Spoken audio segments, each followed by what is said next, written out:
All right. Hello. Thank you all for joining me for another YouTube live back in action.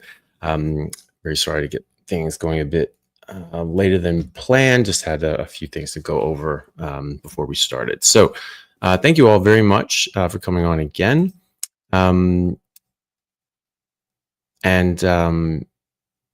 Just wanted to let people know, well, first of all, thank my friend Chris Brandlin, goes by the Carnivore Lawyer, and you can find him at brandlinlaw.com. He's been helping me with my sort of copywriting my podcast and things like that, and dealing with, a lot of the people that have been, slandering me and, saying that I'm not a doctor and things like that. And so we are in the process of suing a lot of people, or at least sending letters to say, clean up your act or you're going to get your ass sued. So thank you very much to Chris for doing that and for helping me out. And he is available to help other people in the carnivore space and help them out with their legal issues as well. So you can find him at Brandlin Law, BRANDLIN law.com. And people go down, check him out. And he's a very good guy. We did an interview as well. And so he has a very amazing carnivore story himself. He had a lot of recovery from his health issues and is doing very, very well as a result of that. Now people can find our interview as well on my YouTube channel. Also wanted to, thank whoever nominated me for some sort of, affiliation in with the Department of Health and Human Services. Robert F. Kennedy is slated to sort of take that over, and he's looking for people to help, sort of clean up the system and fix the whole chronic disease epidemic which we're facing, which is what that's the whole purpose of me doing this channel since the beginning. And so someone was kind enough to nominate me for that, and I really appreciate that. And so people are voting now, and if they want to see me sort of in an advisory sort of role, who knows what that would entail. But if people would like to see that, they can go and vote for me there. It's on my my Instagram and my YouTube, and I have posts there and on Twitter as well, on X. So you can check that out. And it is, let me just check yeah, there you go. So the website's up there. So it's discourse nominees for the people.com. So there's that long sort of thing there. So you go there, if you go to that website and you search for my name, that will come up as well. Or you can find that link and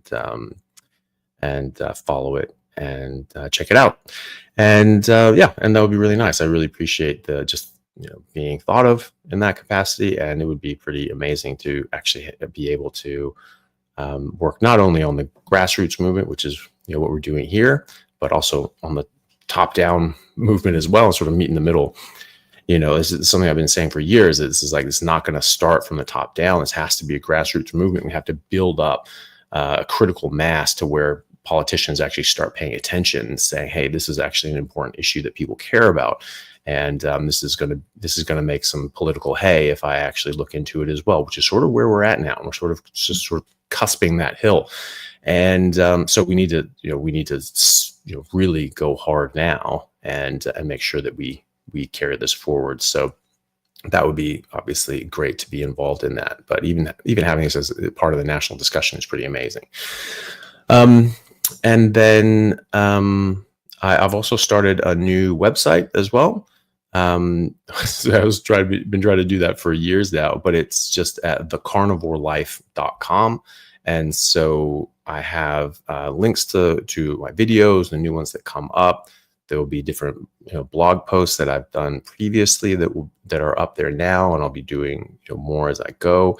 Also, and very importantly, there's a place there that people can actually put their own experiences and have before and after pictures and talk about how a carnivore diet and changing their diet and lifestyle has benefited them from a health perspective, talking about, whatever you're comfortable with, but any sort of issues or diseases or, weight loss that you've experienced, or even negative things, it's like, hey, this is something that people should watch out for. I had this weird experience, but it's just your experiences with a carnivore diet.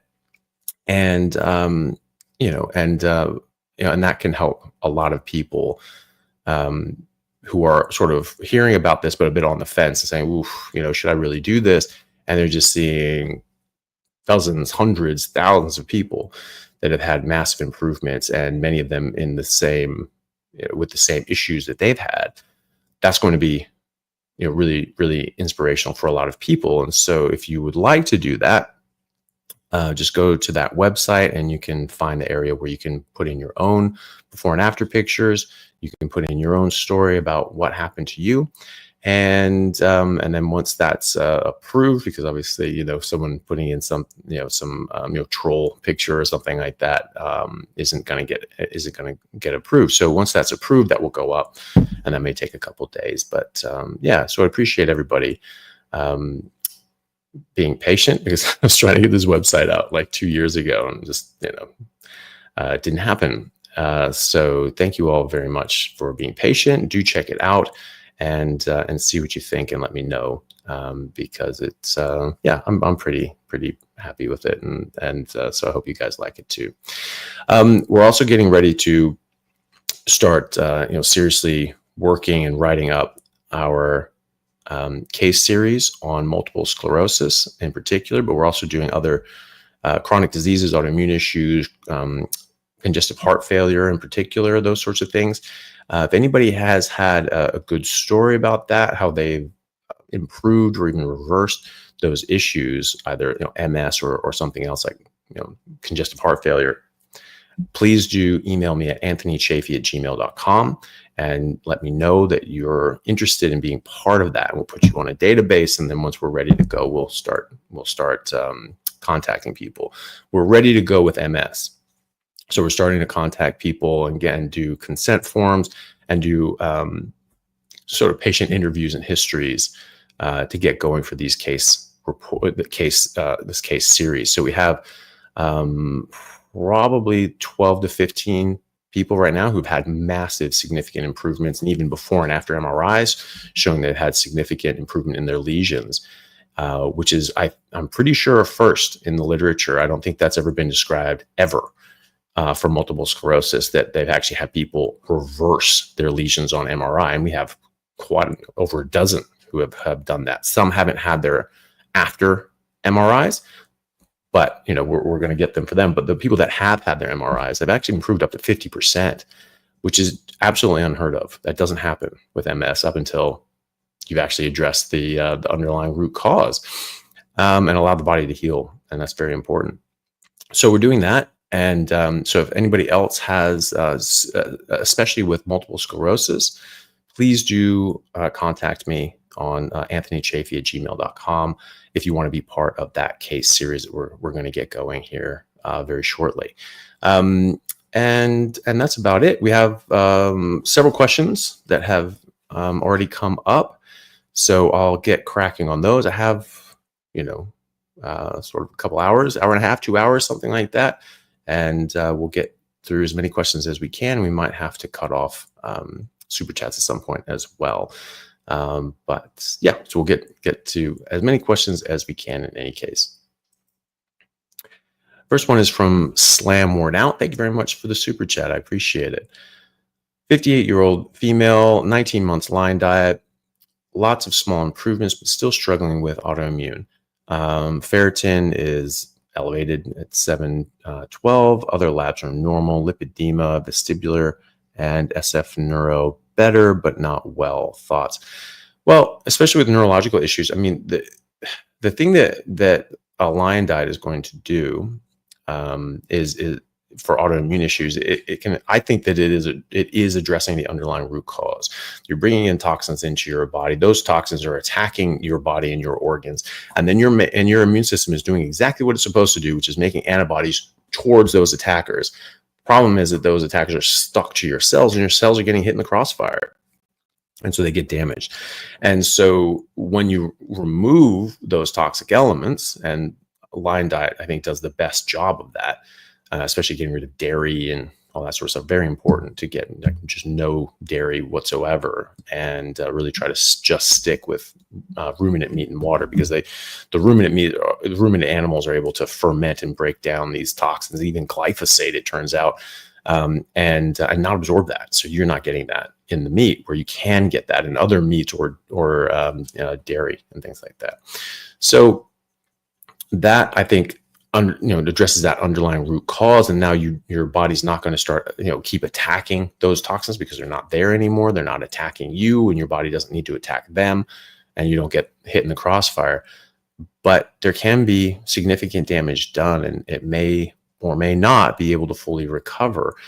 So especially with neurological issues, I mean, this is something we were seeing with our MS patients, is that it can take 6 months to a year before you start seeing any improvements. And it can stop it cold, because it's not going to cause any more damage. But does that mean that you can that your symptoms and your problems go away? Not necessarily. And nerves take a very long time to heal.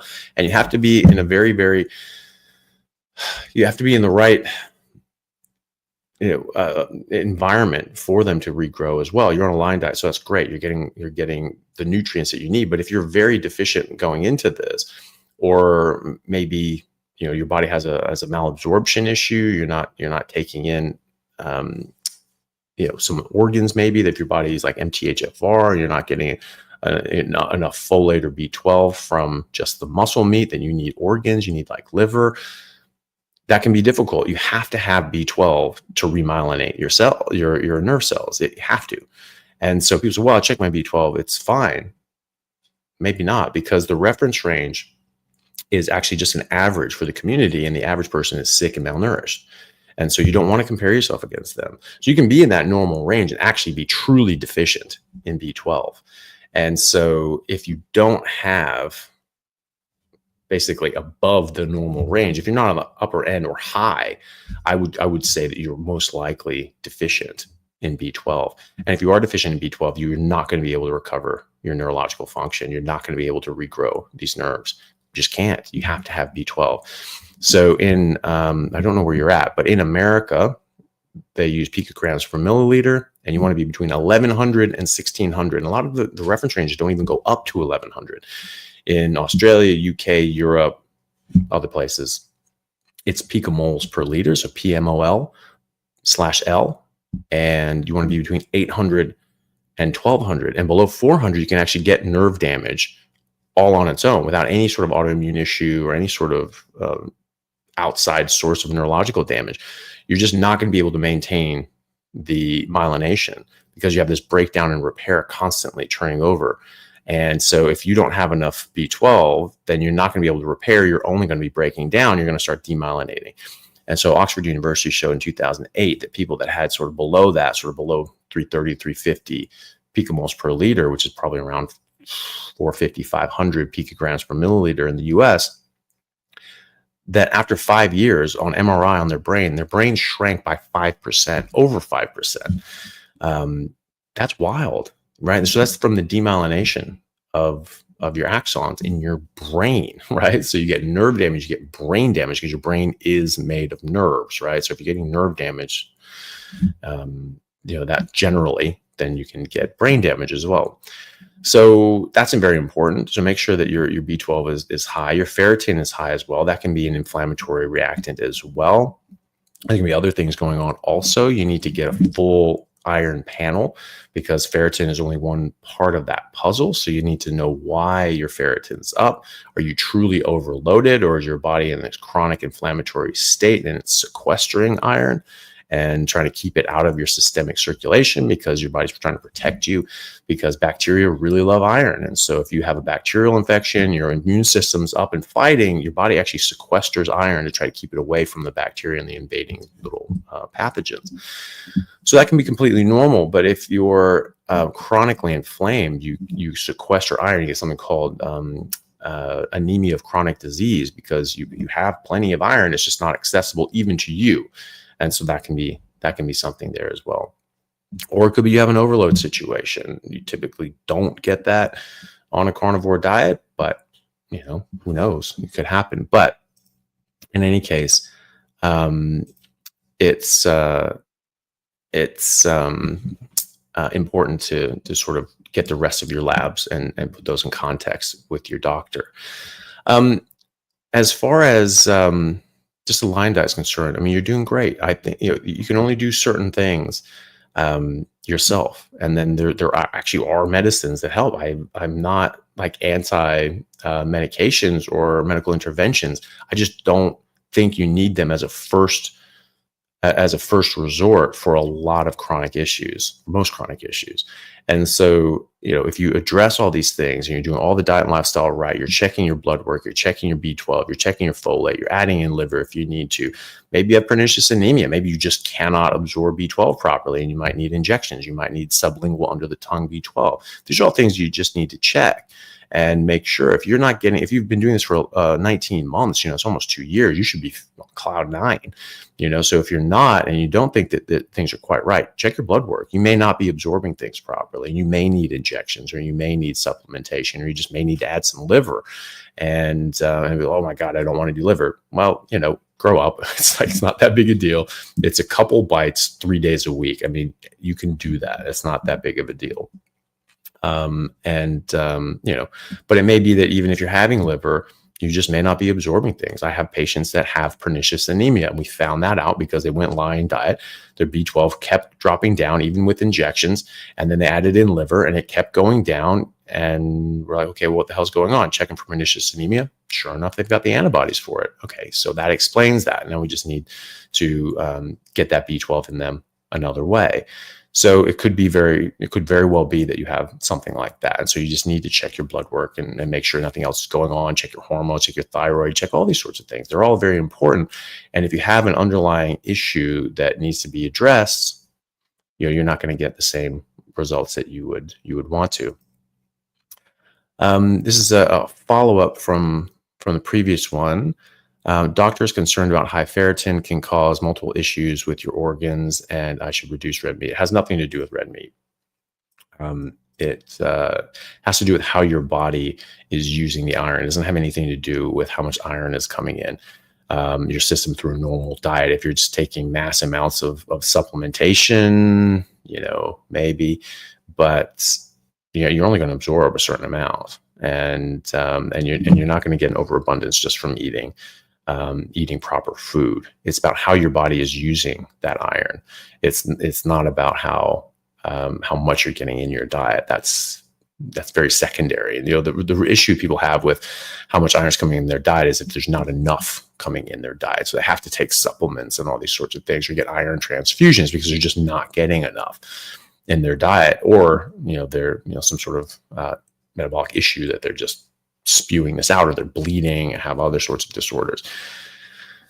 It's wrong to think that your ferritin's up just because you're eating red meat. That's not true. It's how your body is using it. So get the rest of your iron panel and see what's actually going on. Ferritin is an acute phase reactant. So if you have inflammation, your ferritin is going to be up because it's a storage form of iron. And so your body's going to sequester this stuff away. You may not actually have an abundance and an overload of iron. I mean, you have to check the rest of your iron panel to see that. And even if you do have overload, it's not because you're eating more red meat. There's something else going on, and I would doubt that. Iron is interesting. Iron's the only thing that, the only thing I know of that you can both be deficient and excessive at the same time. If you're sequestering all this iron, you have this overload. Oh my God, you have all this iron, and that can, you're sequestering different organs, and that can cause different issues. But you're actually deficient because you don't have access to it. So you're actually iron deficient. You're getting iron deficiency anemia, but you're actually overloaded at the same time. Okay, so what the hell is that? Well, you need to find out. You need to find out what's going on. And if you have a lot of inflammation, which it sounds like you do, then that is a perfectly reasonable explanation for why your ferritin is up. And it's not from eating red meat. If red meat's going to help, if anything. And also, just remember that these are snapshots in time. You don't know what direction these things are going. You don't know they're going up or down or this or that. So you need to know sort of what things are doing over time. If your ferritin's just creeping up and creeping up and creeping up, okay, so well, why is that? Or maybe it's coming down, okay, well, or maybe it's just staying the same. That tells you something. And so you need to get multiple data points, and you have to check more than just ferritin. You need to know the rest of the picture as well. And you know, if you're truly overloaded, you know, you just go donate blood. It helps people. Fun fact, I just learned recently, the Red Cross and other sorts of places, you know, when you donate blood, they're not necessarily giving it to blood banks at hospitals and things like that to save people. A lot of times they're selling it to pharmaceutical companies to test against for like vaccine production, which, you know, heretofore was thought to be, you know, a good thing. This is helping develop vaccines that can go and help people and all that sort of stuff. But you know, if you're donating blood because you want to, you know, help people in an acute situation, you know, maybe ask them where this blood is going, and maybe just donate to places that don't sell it on, because I mean, that's the thing too. I mean, they're selling your blood. You know, they're making money off that. Like, should they really be profiting off of, you know, your donation? I don't think so. I think that if they're selling it, you should get a cut of it. But they're allowed to sell it, and you know, we're not allowed to sell our blood or body parts or things like that. That's a bit stupid. So we have to donate it, but other people can make money off of it. That doesn't make sense. But either way, you can always try to find out places that don't do that don't sell your blood off to, you know, testing centers and things like that only actually donate it to people whose lives are in jeopardy. So just fun fact. Thank you, Bingo, for the super chat. Hi, Doc. Is it possible that Crohn's disease is a result of our immune system recognizing what food damages us and thus overreacting to eliminate them? Sort of, in a sense, sort of what I was talking about before. My theory on autoimmunity is that it's not. Maybe we can even clip this.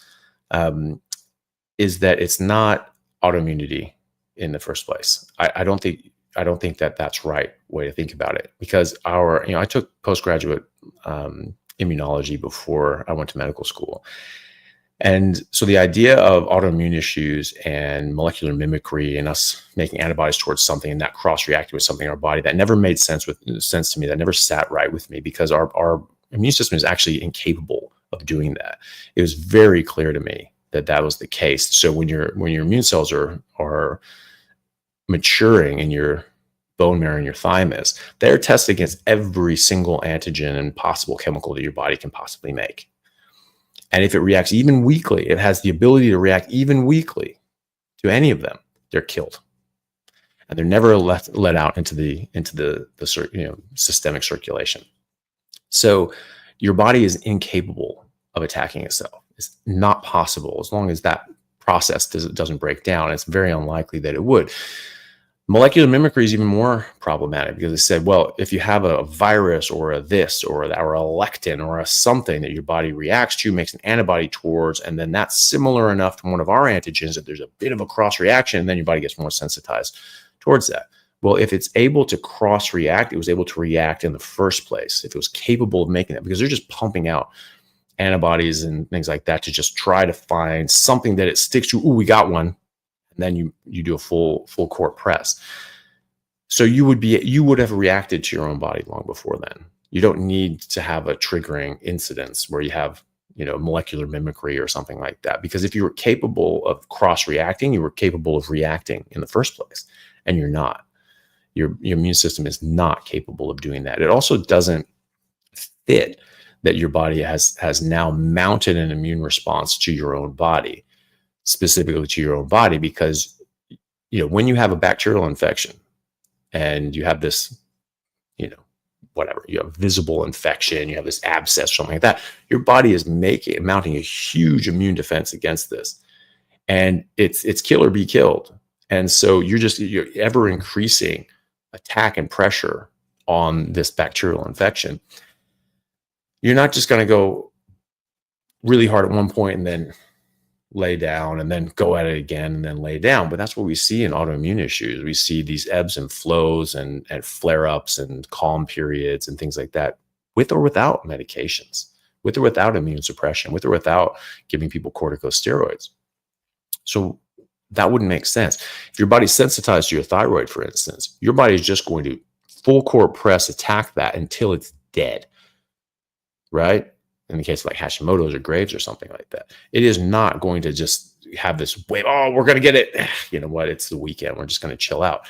That does not happen with an infection. Why would it happen if your body thinks your thyroid is an infection or thinks your nervous system is an infection, such as in the case of multiple sclerosis? It doesn't make sense.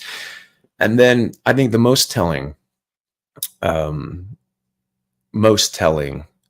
piece of evidence that we have that this is not an autoimmune issue, as in your body is making antibodies towards itself, is celiac disease. Celiac disease is considered an autoimmune disease that is mediated by gluten. And gluten is a lectin, and lectins are a protein with a carbohydrate substructure, and they can bind to the different antigens and molecules on the surface of your cells. And so they do that. They bind to your enterocytes, the intestinal cells on the lining of your intestines, and they attack them and they damage them. They cause leaky gut, and they cause all sorts of different problems, and they can cause, now leaky gut, you can get other lectins and things like that to get into the body and cause damage and cause problems. And autoimmunity, leaky gut is strongly associated with autoimmune diseases. And so what does your body do? Your body tries to defend you against the attack of this gluten, of this lectin called gluten. But the gluten is stuck to the cell. And so this antibody going after it is now attacking both because it's trying to get the lectin, but the lectin's stuck on the cell. Okay. So if you have viruses in a cell, your body will actually kill the cell that those viruses that are contained in.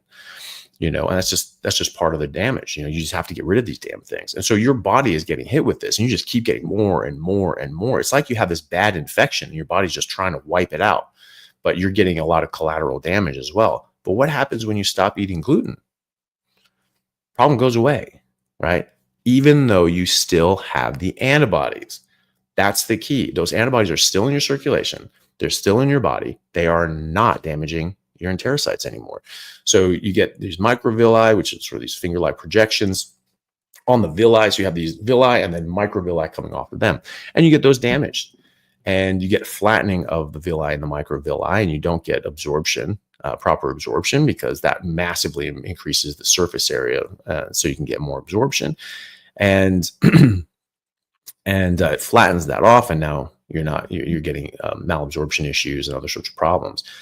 With celiac, which is not fun. Glyphosate is strongly associated with autoimmunity as well.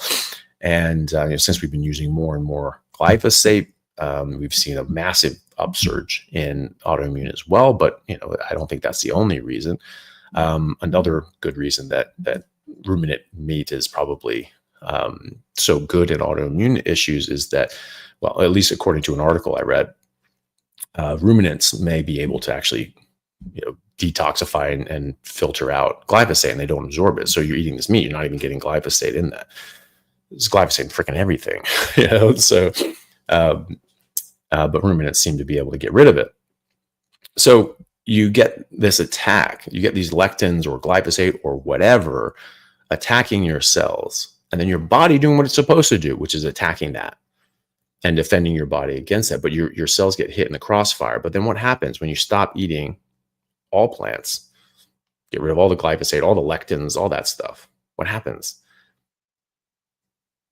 Body stops damaging, it stops attacking you, and that just settles down right away. And that's what people see. We see people very quickly, within weeks, their autoimmune symptoms will stop progressing. And in a lot of cases, they'll start to reverse and start to improve. So things with high turnover, like your intestines, you'll recover pretty quickly because they have a lot of ability to regenerate, right? So you have people with Crohn's disease, ulcerative colitis, celiac. You stop eating these things, and your body and your intestines recover fairly quickly. In the next couple weeks, couple months, you have massive improvements in both symptomatology and on biopsy. So that all improves, even though there are antibodies there, right? And that's key, because there's nothing for those antibodies to attack anymore, because they're not attacking your body. They're attacking the lectins or the whatever that are attacking your cells, and you're getting hit in the crossfire. But then look at MS. Well, you can stop that process. Your body doesn't have anything to attack anymore, but nerves take a very long time. They can take 6 months to a year to 2 years to get as much healing as they can. And that's in the right conditions with all the DHA, EPA, cholesterol, other essential saturated fats like pentadenoic acid, which is C15 saturated fat that I just did a post on about how this is essential to cell membrane integrity. As long as you have all those things, B12, vitamin D, all these sorts of things, then you're going to start, recovering, but it's still going to take a long time. It's still going to take a while to recover. And there can be permanent damage. There can be damage done that's not possible for your body to recover from fully, but at least it shuts down that process and shuts down further damage from happening. That's the main thing with doing this, is it shuts down the damage side of this and allows your body to heal what it can. So in tissues that have high cellular turnover, like your skin cells, like your mucosa in your gut, typically you see people improve, quite rapidly because you have high turnover. And so you're going to heal these damaged cells, and then other tissues much slower. And so you're not going to have as much of a recovery. But I think that's exactly what's going on. I think that your body is actually doing its job and is attacking the attackers. You're getting these lectins, they're sticking onto your cells, onto your organs. Your body is attacking those. And then when you remove those, they go away. And those antibodies come down. And sometimes you'll have a bit of a background of those antibodies, because that's typically what you do. If you have like a hepatitis B vaccine, you check your titers 10 years later, you still have antibodies. So if that attack comes again, your body can mount a big response, and it stays up for a while, and then it slows down, but it sort of keeps a basal level of antibodies just in case that comes back again. And so it takes a long time for those antibodies to go away. I see this in Hashimoto's patients. I have over 100 patients with Hashimoto's, and they all improve if they go on to a Lyme diet, for all those reasons we discussed. But the antibodies do come down dramatically, but it can take a year or more for those antibodies to come down to trace amounts, right? And especially as you get lower, it goes slower, which would make sense, because they're trying to keep just something in the background just in case this attack comes again. So, the lower the Hashimoto's antibodies, even if you're doing everything perfect, the slower it is to go down. But eventually they do go down to nothing. But the key is, what I think is, I don't think they're damaging your body during that time unless you eat the wrong thing and those lectins or glyphosate or whatever get in your body and start attacking your thyroid again. And then those antibodies can have something to work on, and they'll go up. They definitely will go up.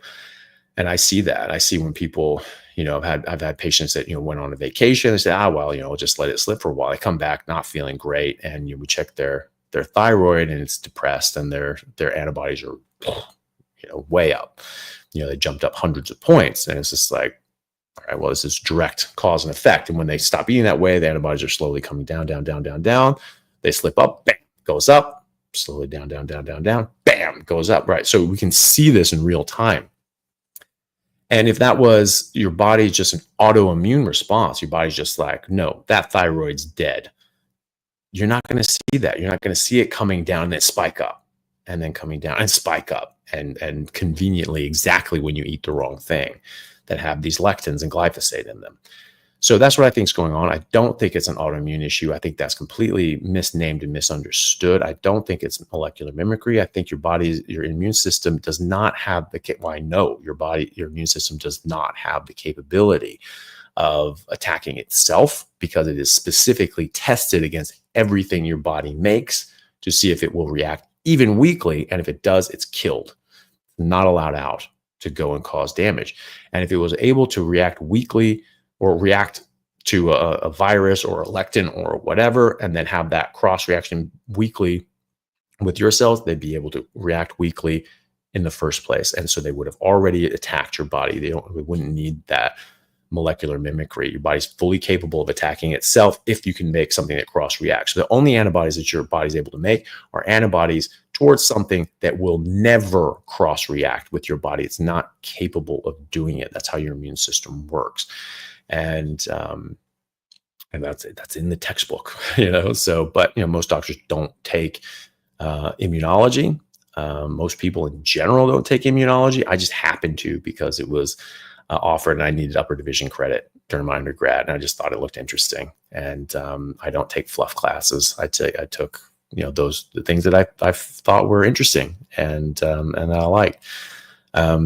So that's why I know that. I'm glad I did. There's a lot to be said for having a broad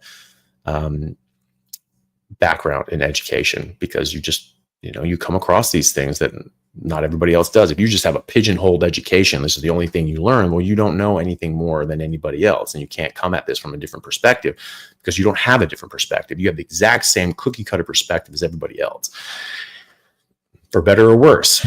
But having a broader background in education and history and classics and science in particular, you're just going to have more to draw on.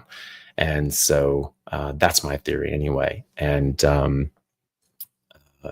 so that's what I think is going on anyway. Brian Bartow. And also, if Melissa's listening, if we could tell Marcus to clip that, because that would be great to put that out. And I think I'm going to get my old immunology textbook and actually go through it and show you guys exactly what I'm talking about there. But if we could clip that thing on autoimmunity and immunology and things like that, I think that would be very good as an independent standalone piece for people.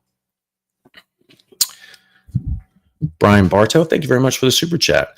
I voted for your Make America Healthy Again nomination. Thank you very much, Brian. I appreciate that.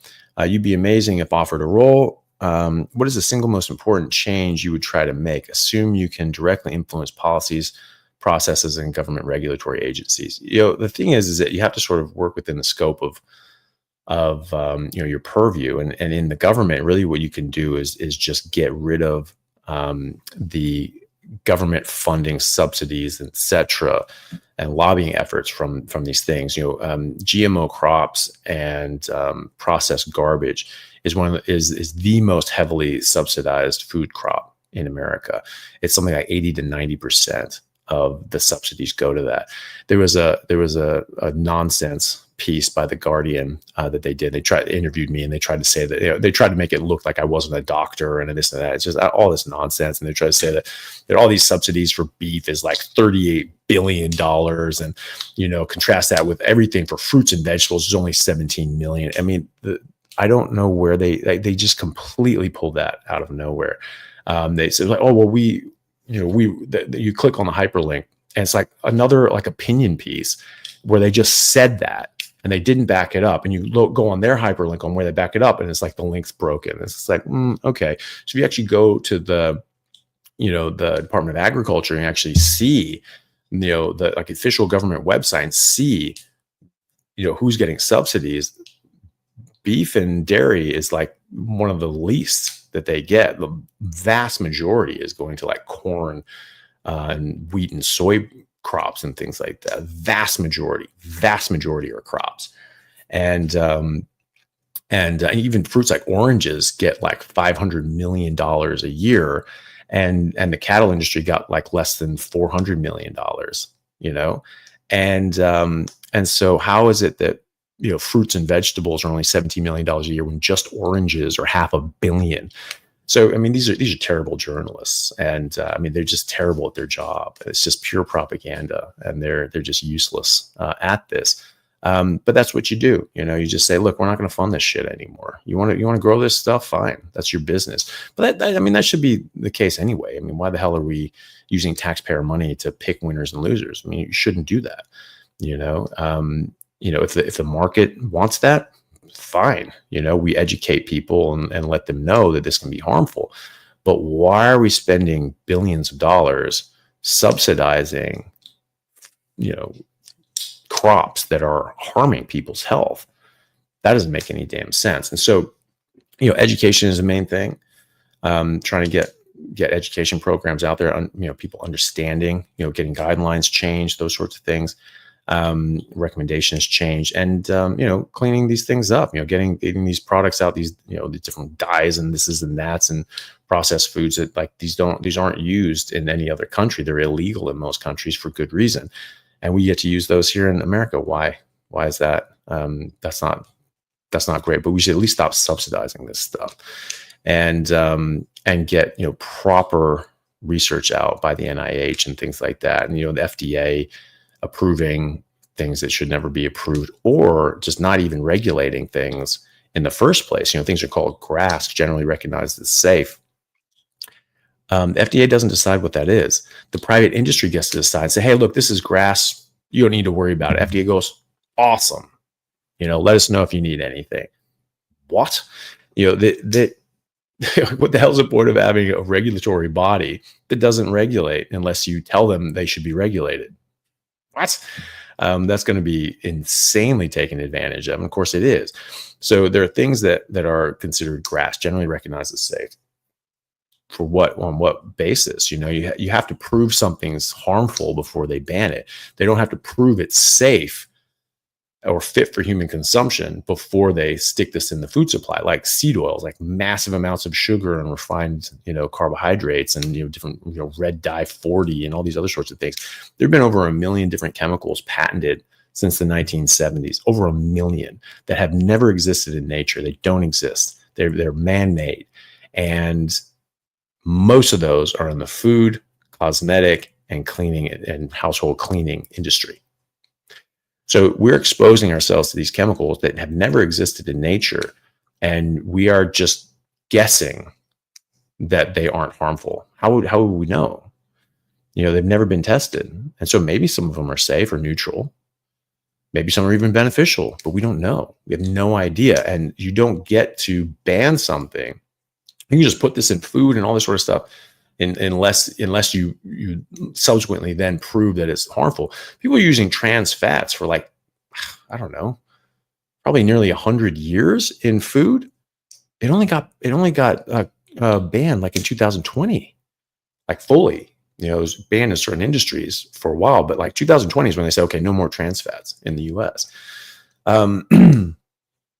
That's been well known.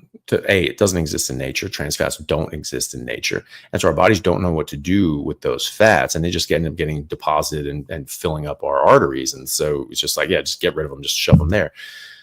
And, people are dying of massive, massive heart attacks and strokes and getting all these sorts of diseases, from the consumption of trans fats. That's been recognized. I mean, when I was in undergrad, when I was taking organic chemistry at University of Washington, 2000 or something like that.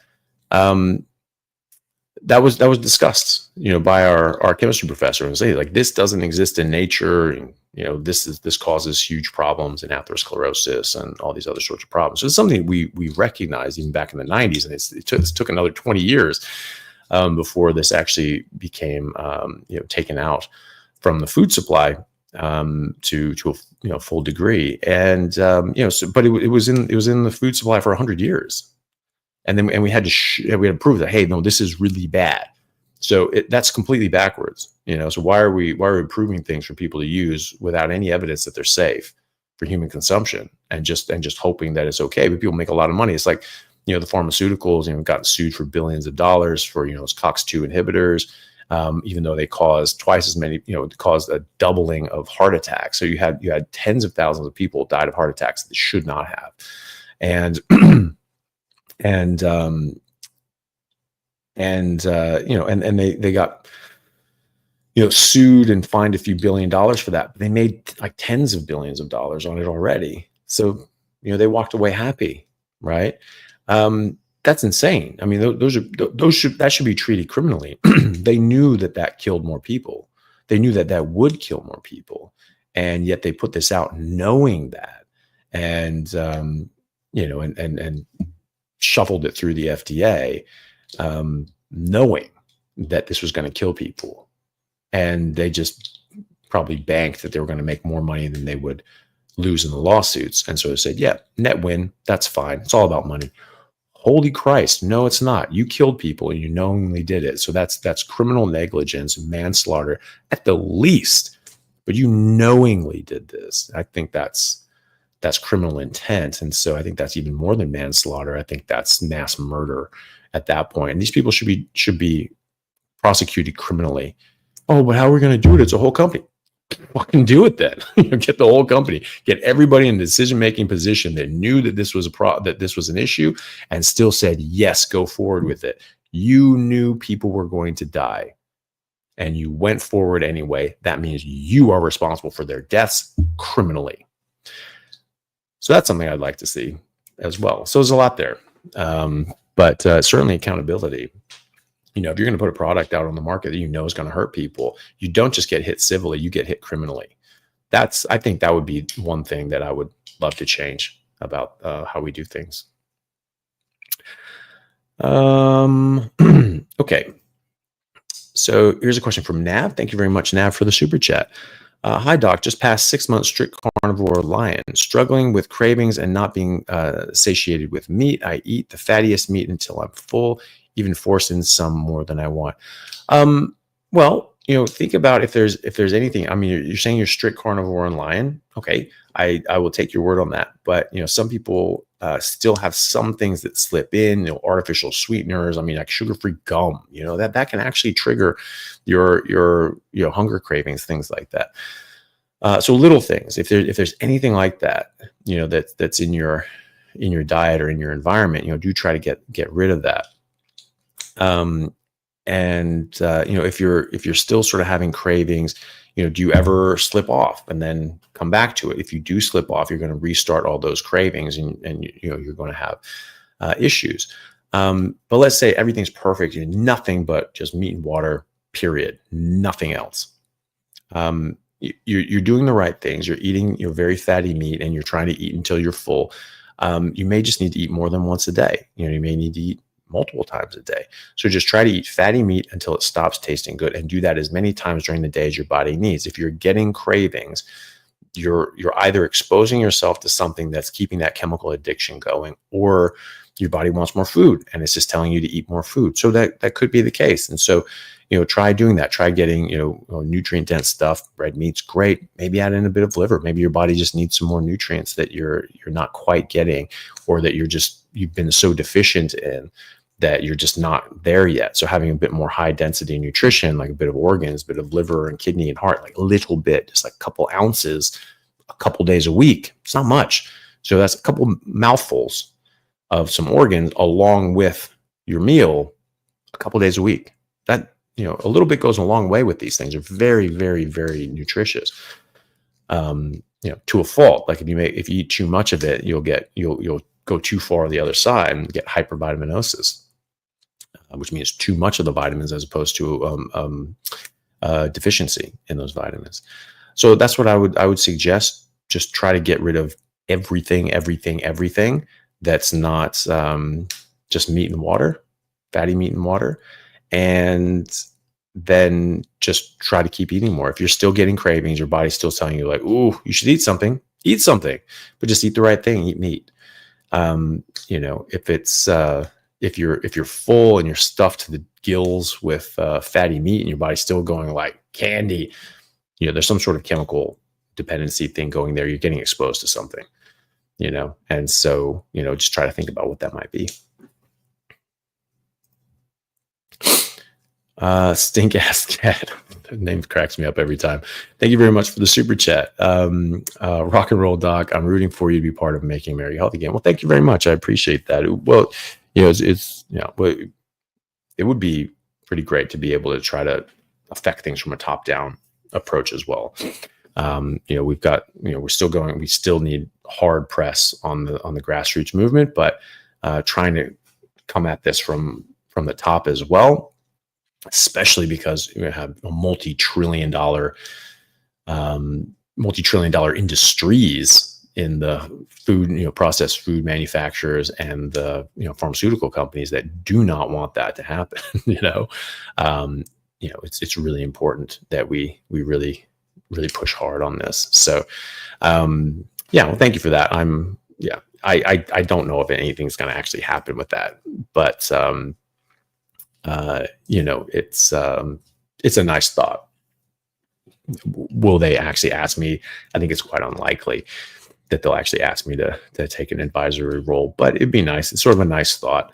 And it's nice to be nominated, but I think it's probably a pretty slim chance that that's actually going to happen, but it'd be nice.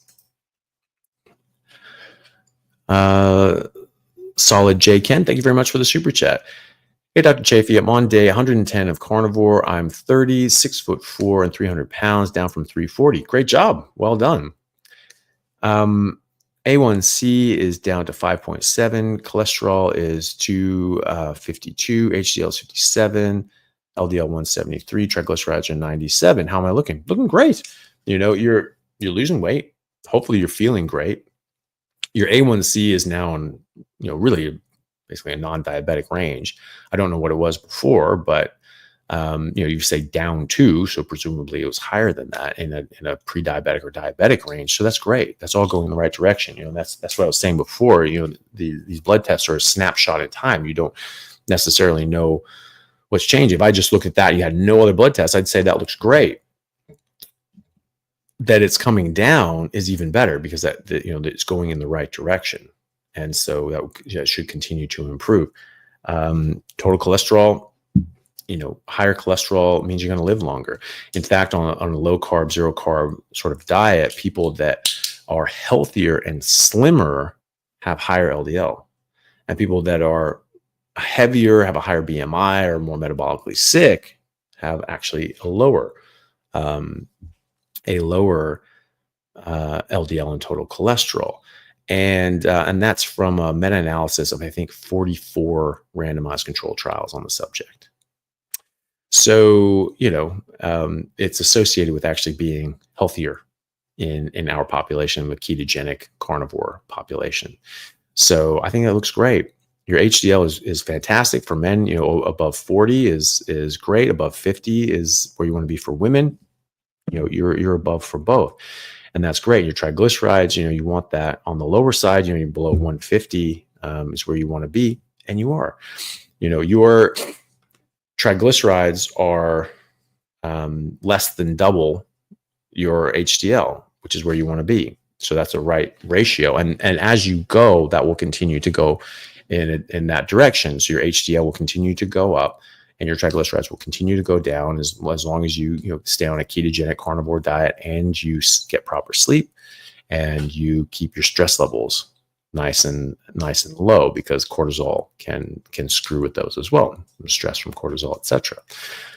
So yeah, looking great, and keep up the good work. You're just going to keep getting improvements and feeling better and better, and losing weight, losing fat, and putting on muscle and feeling great. If you stall on your weight loss, may not be that you're not losing fat.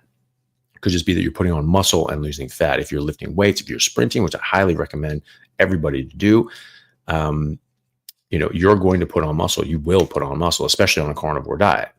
And so if you're putting on muscle, but you're not losing weight, well, that means there's weight coming off from somewhere else, AKA fat.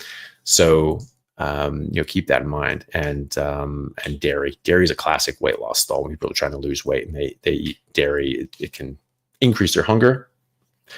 Dairy will increase your hunger. So people have cravings, like, when we're talking to, Nav earlier, as dairy has casomorphines that will increase your hunger, and so it'll cause you to say, I need to eat more, and you eat more, and it could have a bit of carbs, like from the lactose and things like that, and that can raise your insulin, make you put on fat as well. So just keep that in mind. But yeah, looking great. Keep up the good work. S Golan 90, thank you very much for the super chat. What are your thoughts on lamb chops as far as nutrition compared to beef? I think they're great. Salisbury talked about in the 1800s how beef was definitely the best and lamb was like a distant second. I think it was a different kind of beef back then. It was all grass-fed, grass-finished, regenerative, beef, and they were older cows. They weren't like these yearlings or 18 months or something like that. They were like, they were allowed to live longer and get more nutrients, whereas lamb was young. It's not mutton. Mutton is older, but they didn't like it because there's a stronger flavor. Well, beef, when they're older, has a stronger flavor as well. That's because there's more nutrient density in there. So it's better for you. But now we're basically eating veal, and having lamb, pretty comparable. I still think beef is, it depends on what you're looking at, because I mean, if you're looking at like DHA and EPA, lamb fat actually has some of the highest levels of DHA and EPA around. It's actually very, very rich in DHA and EPA. I think probably more rich than actually oily fish, I'm pretty sure. So yeah, lamb is fantastic, especially for that. So it looks, if you have a baby or a kid, obviously that's really important, but having, lamb and like grass-fed lamb in particular, and that fat is going to have an amazing complement of DHA and EPA that is required for proper brain development. And 20% of your brain is the physical structures of your brain is made out of DHA, which is an omega-3 essential fatty acid. You don't just need omega-3s, you need DHA and EPA. You don't need the other omega-3s like ALA, which is alpha linoleic acid, which is the omega-3 that comes in plants. The plant version of things is not what we need, because we're not designed to eat plants. Just all this stuff just stacks up the evidence to show that we're not designed to eat plants. We don't have the enzymes to break down the bonds that contain the nutrients that are in the plants. Because we're not designed to eat plants. We have to cook them, denature them, soak them in lye, and do all this sort of stuff, sodium hydroxide, and do all sorts of these chemical interventions to, break down these bonds, because we can't do it ourselves naturally, which means we are not naturally designed to eat them. You can get all that stuff from meat though. And so the plant version of things suck. The animal versions of things are the ones we need. So you need DHA, you need EPA, and those are best found in lamb fat, as it turns out. So I think just getting both is great, but it's a very, very good source of DHA and EPA. And so if you want more of that, then go for the lamb fat. And if you have kids that, you put down about most of your DHA, you put down in the first 2 years of life, for better or worse. And so if you're not getting enough, if you have a paucity of DHA and EPA, you're not going to lay down a proper amount of this building block. You're not going to build your brain to the same extent and degree that you would otherwise.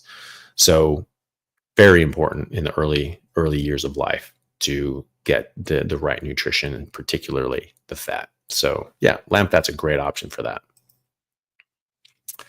Nicole Miller, congrats on the website. Good stuff. Takes time. Well, thank you very much, Nicole. I appreciate that.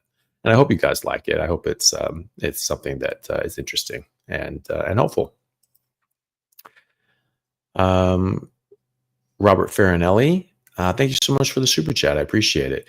Is whey protein worth it to build muscle? No. Short answer, no. Doing one leg squats, pull-ups, dips, push-ups, dips, pull-ups, elevated standing ab wheel to failure. Eating beef, eggs, and apples. Just remove the fruit until next June. Good plan. You don't need whey protein. It's not, you need food. You don't just need protein. You need all the nutrients that come with protein. You need the fat and the cholesterol. Actually, there was a study that came out a couple of years ago that showed that dietary cholesterol had a direct effect on muscle growth and hypertrophy. Interesting. It could be hormonal, could be that you need more cholesterol to build up bigger cell membranes, because if your muscle cells are growing bigger, that means that you have to add to that cell membrane, and that cell membrane is made of cholesterol. Could be. So for whatever reason, dietary cholesterol seems to be important in muscle growth and development. And you get everything that you need from meat and eggs. So I think that's perfect. If you want more protein, eat more eggs, eat more beef, things like that. When Vince Gironda in the golden era of bodybuilding, before it just turned into these just roided out mass monsters that just don't even look human anymore. No offense to any of these guys, and it takes a huge amount of dedication and work and buckets of steroids to achieve that. But like, it's not what humans look like. It's not what humans are supposed to look like. When you have like the golden era of bodybuilding, these guys just had some of the most amazing physiques ever.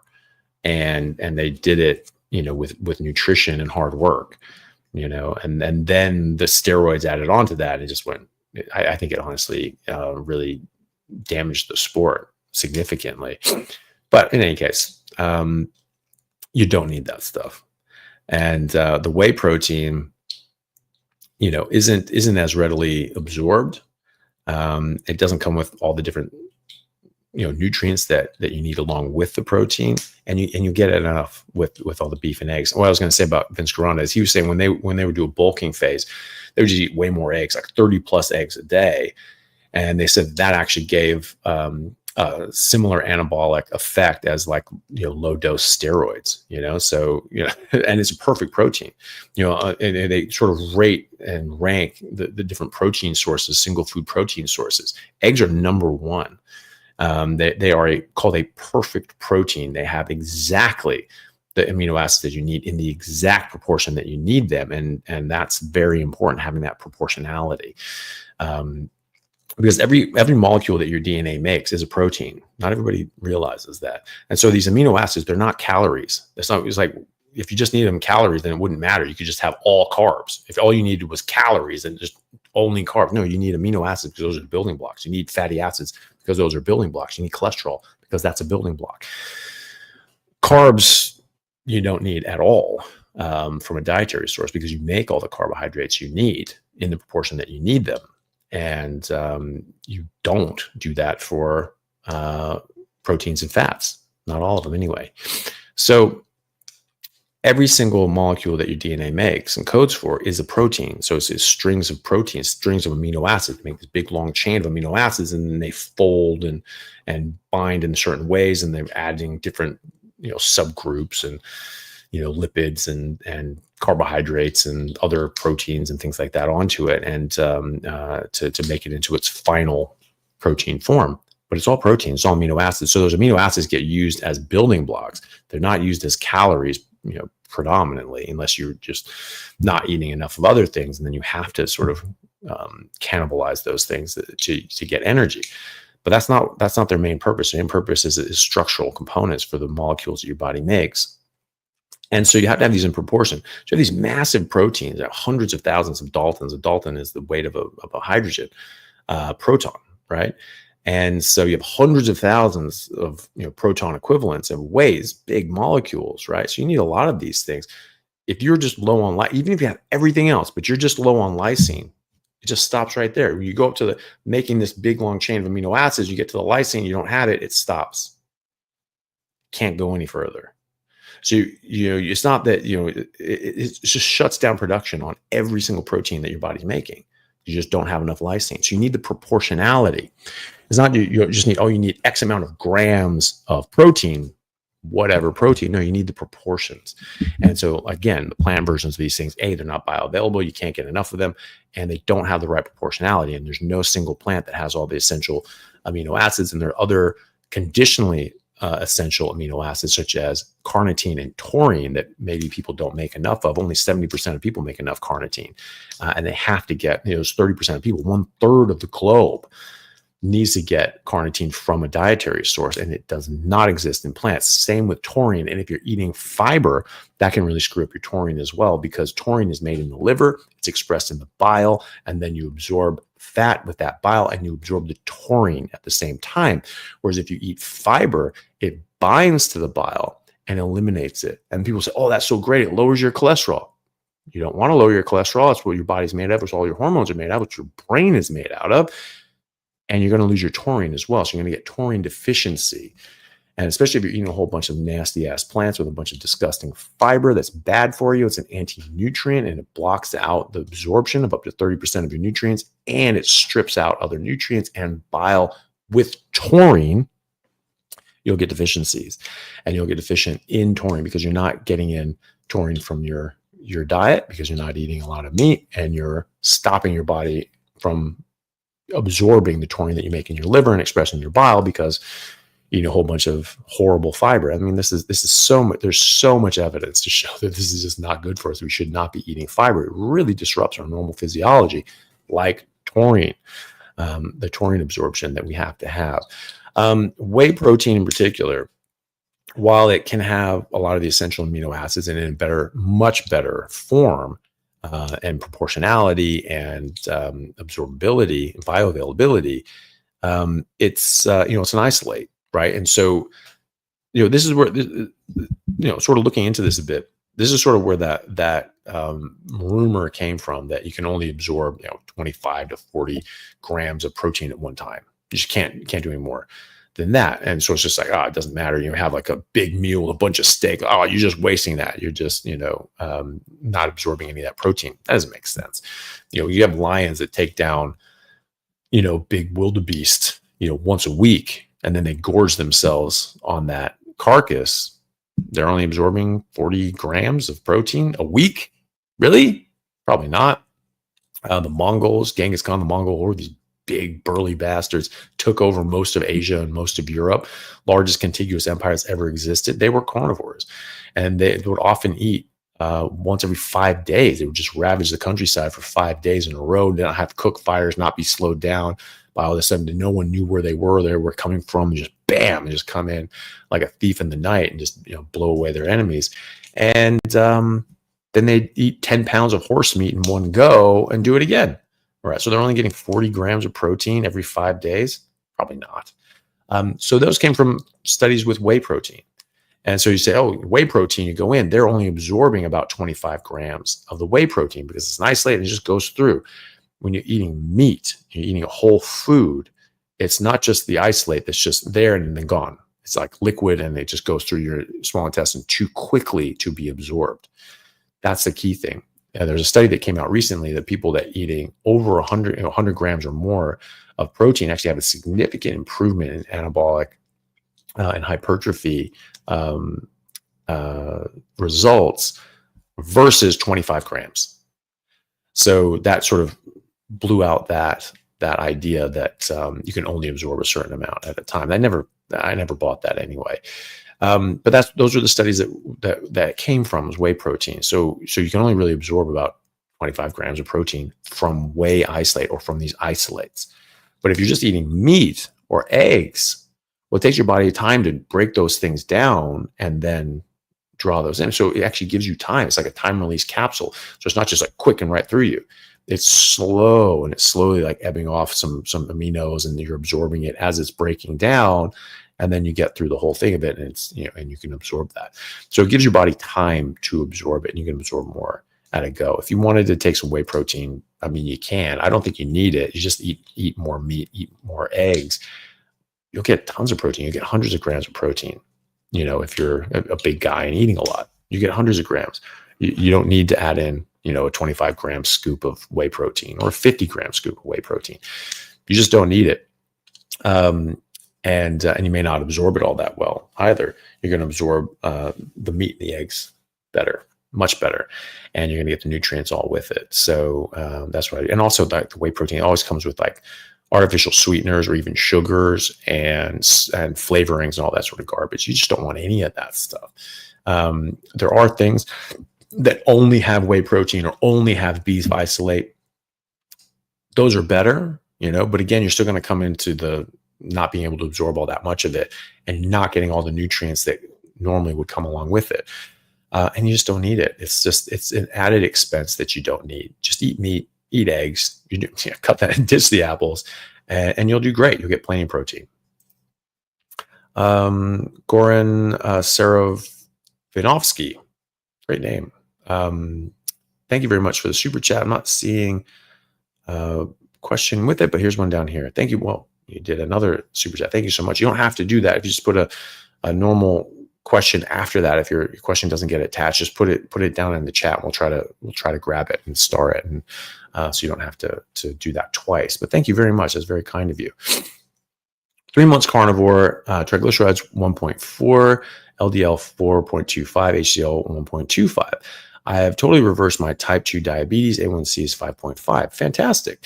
Should I be worried about the cholesterol? My doctor is trying to put me on statins. I personally don't worry about that, because the studies that I think are much more pertinent show that higher total cholesterol and higher LDL actually is associated with lower all-cause mortality, meaning that you live longer. So there's that. And your HDL is fantastic. Your triglycerides are fantastic. You have nearly a 1-to-1 ratio with triglycerides to HDL, which is fantastic. So I would not worry too much about that.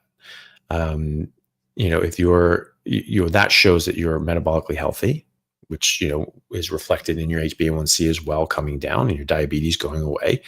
Diabetes increases your risk of heart disease by 1,000%, metabolic syndrome by 600%.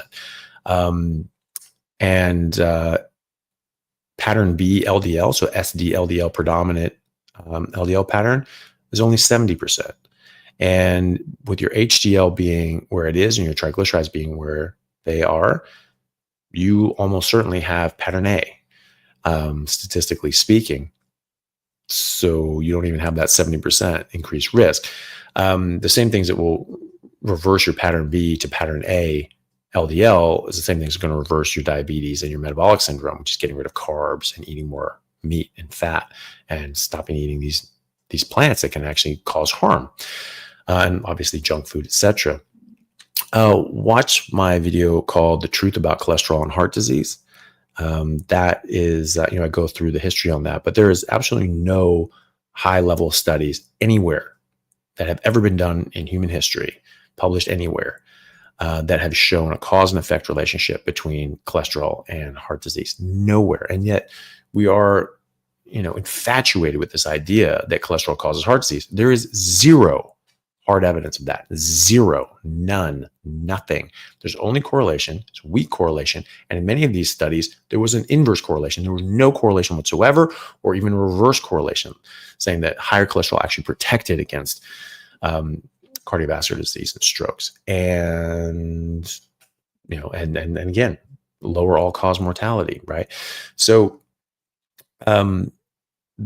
we've been lied to. There are no studies showing a cause and effect relationship, none, because you need an experimental trial, like a randomized control trial, and you change one variable and you see what happens. There have been randomized control trials. Not a single one of them have shown that increased cholesterol leads to a cardiovascular disease of any description. But there have been at least 5 large-scale randomized control trials with thousands of patients each that have shown the opposite. They showed absolutely no association with cardiovascular disease, or in the 2 larger, more well-designed studies, they actually showed that as you lowered saturated fat and replaced it with vegetable oils and lowered LDL and total cholesterol, more people died of heart attacks and strokes as a result. And so guess what they did with that? They buried that for 40 years, and they had to be uncovered by other people who figured this out and figured out that these studies had been done, and dug up their old records from the families of some of the people that did them. So specifically, I'm referring to the Minnesota coronary experiment that was buried for 40 years, but that had people that were institutionalized so they could control every single meal, and they reduced animal fat and replaced butter with margarine, things like that. And more people died as a result. More people got heart attacks and strokes as a result.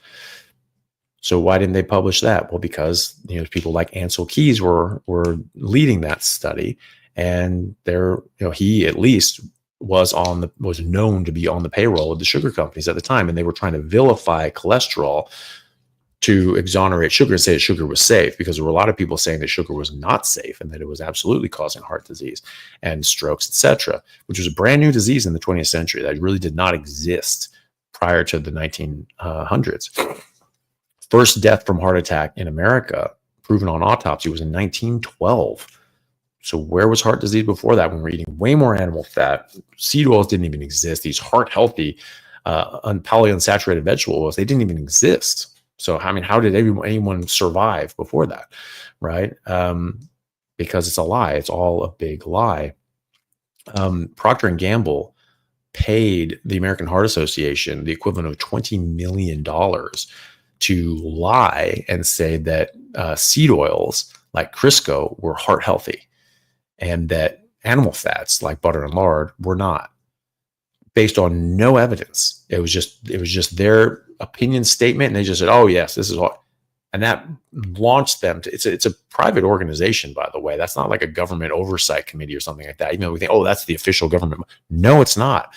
And we should trust the government anyway. Definitely shouldn't.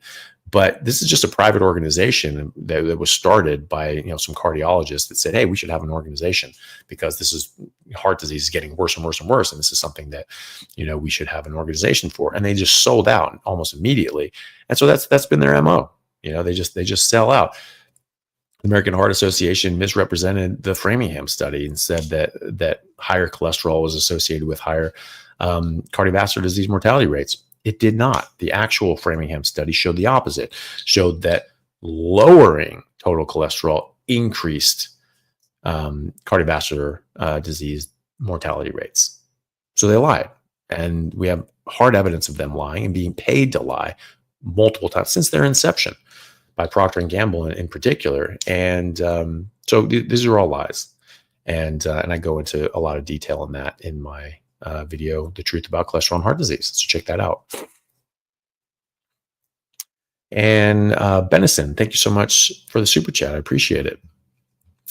And says, why is ALT and AST newly high when gamma GT is normal and A1C normal, been carnivore for a year? So AST, ALT, and gamma GT, GGT, they're all liver markers, liver enzymes. So it depends. I mean, different things can set each of these off. Gamma GT is great that's coming down. That's quite sensitive to alcohol and sugar, fructose, for instance. And so that makes sense that your A1C and your if you had diabetes or pre-diabetes before, that corrected that, gamma GT would be good as well. ALT, AST, it depends. There's a lot of things that can set these things off. Other different things you're exposed to, exercising.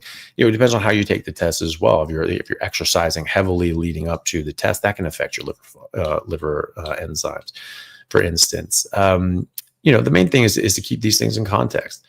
It's a snapshot in time. You need multiple data points. So, in a couple months, check them again, check them again, check them again. If you have any symptoms that are bothering you, mention those to your doctor. And if those are something that are significant in relation to AST and ALT, but that for some reason aren't really going down or maybe be creeping up, then they might start asking for more investigations, try looking into other sorts of things. It's not going to be from a carnivore diet. A carnivore diet's not going to cause a derangement in your liver function tests, because you're going to get rid of a whole bunch of plant toxins that your liver has to work very hard to detoxify, and all the artificial ingredients and chemicals that your liver has to work equally hard to detoxify and get rid of. And say, oh, well, it's too much fat. No, it's not, because fat's the only thing that doesn't go through your liver. Everything goes through from your gut, goes through your liver first and gets checked out. Like, okay, what's going on here? And if there's something toxic, it tries to detoxify first before it goes in your system. And it can only do that to a certain capacity. But fat doesn't go through your liver. It goes through the lymphatics. It goes directly into your bloodstream via your lymphatics. It bypasses your liver completely. So how is it that more fat is causing all this fat in your liver? It doesn't go to your liver, right? So that's just people not understanding basic physiology and just getting caught up in the ideology side of things. But I wouldn't worry too much. If you're otherwise healthy and feeling great, don't worry about it. If you get more blood tests subsequent, be calm, be relaxed. Don't exercise, have sex, or be stressed out for 48 hours at least going into your blood tests, because that's really important. That can change your. Sorry, this thing keeps popping up. So you need to take this in these blood tests in a certain way as well, because how you take the test can affect your results. And then just get multiple data points and see how you feel. And if you're feeling good and you're feeling great and you're not having any sort of health issues, I wouldn't necessarily worry too much about it. But talk to your doctor. Your doctor presumably ordered these tests for you, and just talk to them. Oftentimes you just see this like, oh, that's a bit weird. Are you taking more Tylenol than you used to? No. Okay. Weird. We'll keep an eye on it. You treat patients, you don't treat lab tests. So, sometimes you can just have, weird lab test that comes up, and then never shows up again. Sometimes it's a lab error, so just keep that in mind, get multiple data points, and then, work with your doctor. And if there's anything you're concerned about, bring it up to them, and make sure that they are taking this in context. And, but, being carnivore is just going to help your liver. There is, one, one thing that there's associative studies with branched chain amino acids, taking high levels of branched chain amino acids, having an association with fatty liver disease. Association is not causation. Correlation is not causation. But that is something that's been thrown out there. And if you're eating a lot of grain finished beef, that will have more branched chain amino acids. And so there's that theoretical that if you're eating predominantly grain finished meat, that can have more BCAAs, and that could potentially derange your liver function test. I haven't really seen that in practice, but that's a theoretical because there are some studies that show an association between BCAAs and fatty liver, but nothing causative. So take that for what it is. Also, if you're having a pork and chicken that's sort of grain fed, it's going to have a lot of linoleic acid. Who knows? That might have some sort of disruption in your LFTs as well. So maybe have a think about that as well. If you get these subsequent tests and it's still a bit deranged or even going up or something like that. So it's something to keep in mind. But honestly, I think that it's probably will probably just settle down on its own, and could very well be an aberrant test. So just get more tests, more data points, and work with your doctor to see if there's anything that they can identify that would be a cause of that. Ben P, thank you for the super chat. Relationship between Lyme's disease and inability to eat red meat.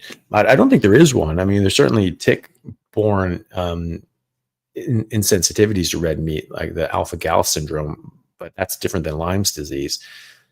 Both come from ticks. Alpha-gal, specifically from the Lone Star tick. But there are plenty of people that have put their Lyme disease in remission from just eating red meat. So I don't think there's a relationship with Lyme disease. But if you've had tick bites and you may have Lyme disease, you may also have alpha-gal. Alpha-gal seems to go away eventually.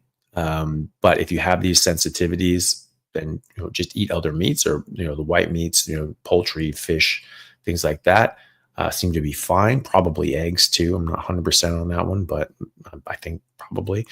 But look them up, and just see which meats you can eat. You can still do carnivore. You have to sort of avoid ruminant meat when you have alpha-gal. But there are people recovering from that, and eventually just sort of goes away. And I've spoken to doctors about that. I've spoken to patients about that, and coaches and things like that have dealt with alpha-gal, and that's what they're seeing. There's 6 months to a year, typically goes away, sometimes a little longer, a year to 2 years potentially. But I haven't heard of anybody needing more than 2 years to get back to eating red meat. But yeah, you should be fine with Lyme disease on its own. Real Carnivore, thank you for the super chat. Hello, Dr. C. Thank you for everything that you do. Well, you're welcome. Thank you for your support. I know you occasionally travel to speak. Do you ever plan on visiting Toronto, Canada? I've sort of overextended myself this year. I sort of agreed to about, 12 or 14 different speaking events. Yeah, it's like every month I'm at one or two, sometimes 3 different speaking events and conferences and medical conferences and things like that. So it was quite a lot. Next year, I'm going to have to really tone it back. I haven't actually been invited to speak at anything in Toronto or just Canada in general, actually. So not yet. I don't have anything. I certainly don't have anything booked for next year in Canada. I'm sort of probably going to stick to just the major medical events, like medical conferences and things like that, because I have to. I just was traveling so much this year. I'm not really, fulfilling my duties as to my patients. I'm just gone. I'm being gone like 2 weeks out of the month every month. And then I had the visa issue, and I couldn't work for a month. And so, I owe it to my patients to be around more than that. So I'm going to have to pull that back a bit on the speaking events. But if there is a medical conference or something in Toronto, and I get invited to it, I would absolutely love to go. But at the moment, I don't have anything planned. But if you know of any good medical conferences and things like that would that sort of are are interested in sort of a therapeutic carbohydrate restriction as a medical intervention, let me know, or let them know about me, and we'll see what we can do. Elemental Life, thank you very much for the super chat. Actually, I'm probably going to cut off super chats at this point, because we have quite a few of them, and I just want to make sure that I'm able to get to everything. So we'll probably cut off the super chats now and just do the rest and go from there. Ben P, thank you for the super chat again. Relationship I already did that one. Sorry. Elemental Life, thank you for the super chat. Carnivore for 1+ year. My allergies are dust and pollen, have not improved on Lyme diet, 0 plants, I promise. I believe you. Am I stuck with them forever? Why no improvement? It's hard to say. I mean, people have allergies, and a lot of people improve those allergies, but don't necessarily get rid of them altogether. So, just have to sort of see what your body does. I mean, my asthma massively improved. I still have asthma, but it's exercise induced, and it's sort of a bit of a tightening, but it's not like it was. It's not even close to what it was when I was eating vegetables, filthy vegetables. But allergies to these sorts of things, I mean, that can be sort of a different kettle of fish. And so it's not certain that a carnivore diet is going to improve your allergies. I hope it does. Some people, it's funny, the part of your immune system that causes allergies is also the same part of your immune system that fights parasites. And so that's one of the thoughts, is that in this hyper sterile environment that we live in now, that we just never get exposed to little parasites. And so just our immune system just goes a bit buggy. And some people have actually been exposing themselves to parasites, giving themselves like roundworms, things like that. And their allergies just go away. I mean, these are people that have like crippling allergies. They just can't function. And so then they got, all right, screw it. And they just go to, third world countries and just walk around barefoot and, just eat and drink everything with their hands. It's just like, I need to get parasites. And all of a sudden they catch these things, and then boom, their allergies are just completely gone.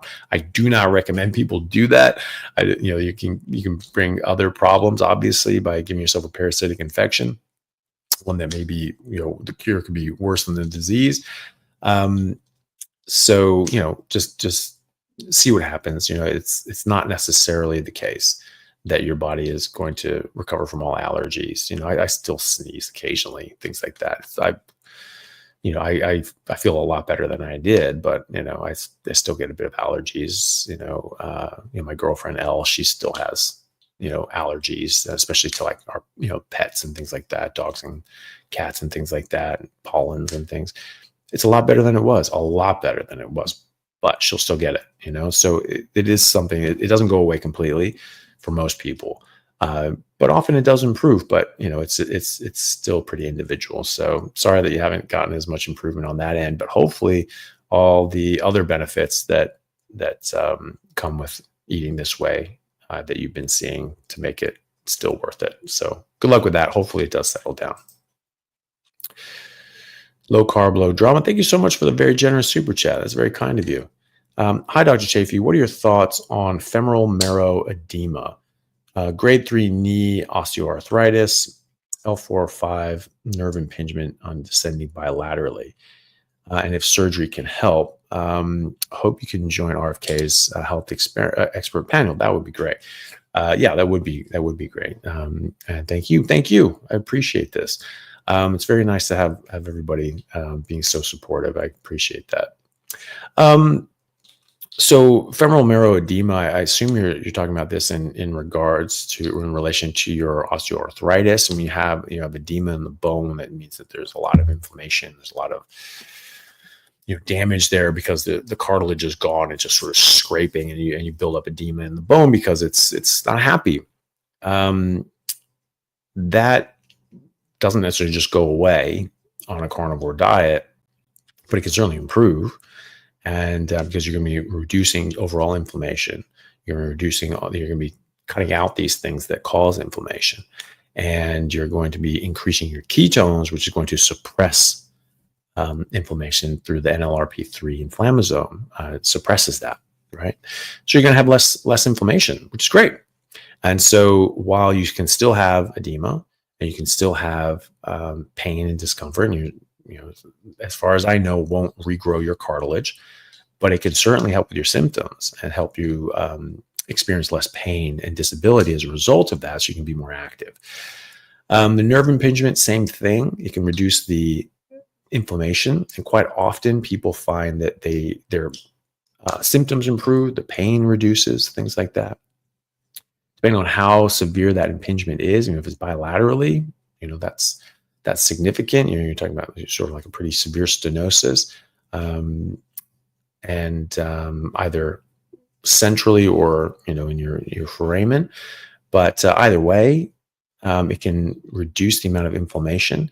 When you look at nerves on an MRI or even in surgery, when they're sort of being impinged and sort of pushed on, it really irritates them and bothers them, and they swell up. So you have this very, very thin peripheral nerve fiber, but then all of a sudden on one side it's just like 3 times as fat because of all the inflammation in there, because it's just like it's getting sort of slightly touched, and it's like no, and then that makes the impingement worse because now it's filling up that space through that swelling, and it's making the problem worse.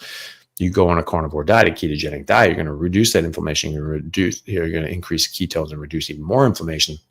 That can actually physically reduce that swelling and the inflammation. You're going to have less pain. You're going to have less impingement.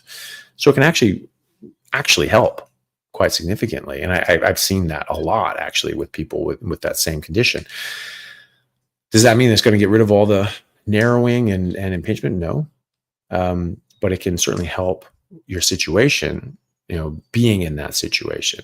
But it could be that eventually, even with a ketogenic carnivore diet, you still have enough symptoms of this. This is just a pain in the ass, and you really don't want this anymore. At that point, surgery can be helpful. And so, but that's a very sort of personal decision that you need to make. There are people that say, hey, I feel great now. I don't need surgery anymore. That's great. You may feel differently. You may feel that, wow, this made a huge amount of difference, but it's still bad enough that I want to get this done. And that's a decision that only you can make, because only you are experiencing these symptoms. You don't get surgery for these sorts of things just because. You get them for symptom control and management, and to stop the progression of these issues, especially like impingements on your nerves.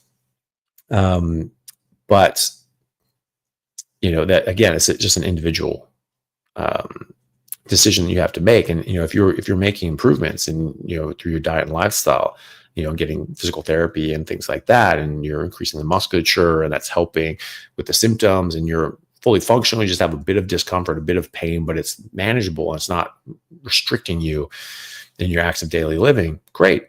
You don't need surgery at that point. But if it is really bad and it is restricting you, and you are doing a lot less as a result of it, then that's when you probably start thinking about surgery. So yeah, hopefully you don't need it, and hopefully everything just gets better and better. But if you do, that's actually a real positive use of medicine and surgery, is when you've done everything that you can, and it's you still have an issue. That's when doctors are there to help. Right now we're just like any sort of problem. Hey, I'm going to do whatever the hell I want, and you just deal with it. You just deal with it. You fix the consequences of my poor decisions. That's a pretty bad way of using the medical system, and that's what a lot of us do, because we're told that there's nothing you can do. All these things just happen. You have no control over it, and you just need surgery, you need medication. You're just like, oh, okay, I guess I'll just take the medication. I guess I'll just do the surgery. And, that's not necessarily the case. There's a lot of times that you can actually do a lot yourself. And so you do everything that you can do. You do the very strict ketogenic carnivore diet, you get your inflammation down to basically nothing. You do physical therapy, you work with a trainer, you work with a physical therapist, and you do everything you can. You can get injections, you can get, cortisone injections and things like that in your knee. You can also get them in your spine. You go to pain specialists, things like that, or whomever. Actually, there's a lot of people that will do those sorts of injections, radiologists, interventional radiologists, etc. And you can do those sorts of things. You try to treat it conservatively, and if it's just not getting where you want it to be and you need it to be for your lifestyle, that's when you start looking at surgery.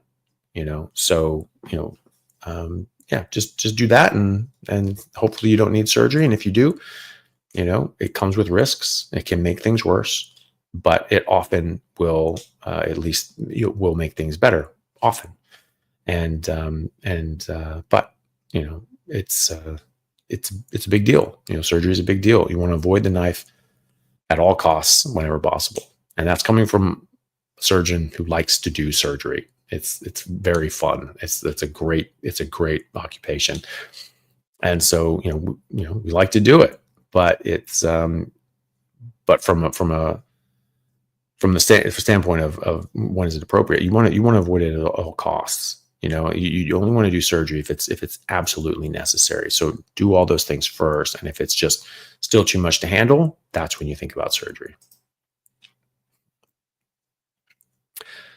Justin Lieb, thank you for the super chat. Hey doc, I finally pulled the trigger and went full carnivore a week ago, and I'm feeling great so far. I'm 24, 6'3", and around 100 or 210 pounds, but still look skinny fat. How long should I expect body recomposition? It's going to be months, man. It's going to be months and months and months. So, I wasn't obese or anything like that when I came back to this at 38, but I was definitely out of shape. And I've been in a refugee camp, working at a refugee camp, volunteering in a refugee camp in Bangladesh for the last few months. It hadn't worked out at all, and just ate whatever the hell.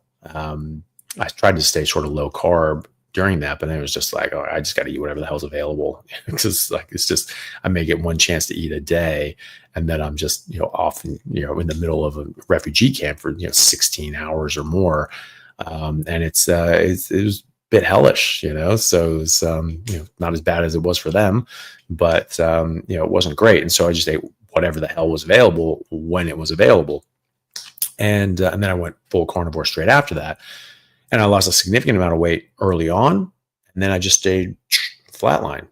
Why is that? Because I was putting on muscle, because I was working out very hard, and lifting weights for 3-4 hours a day, every day, and playing rugby, right? And so I was back at sort of at a sort of a professional training program that I had done previously, and so and more so actually, I definitely doing a lot more weights than I had ever done in my playing days, because I could just go forever, and I had a home gym, so I did, and I just enjoyed that.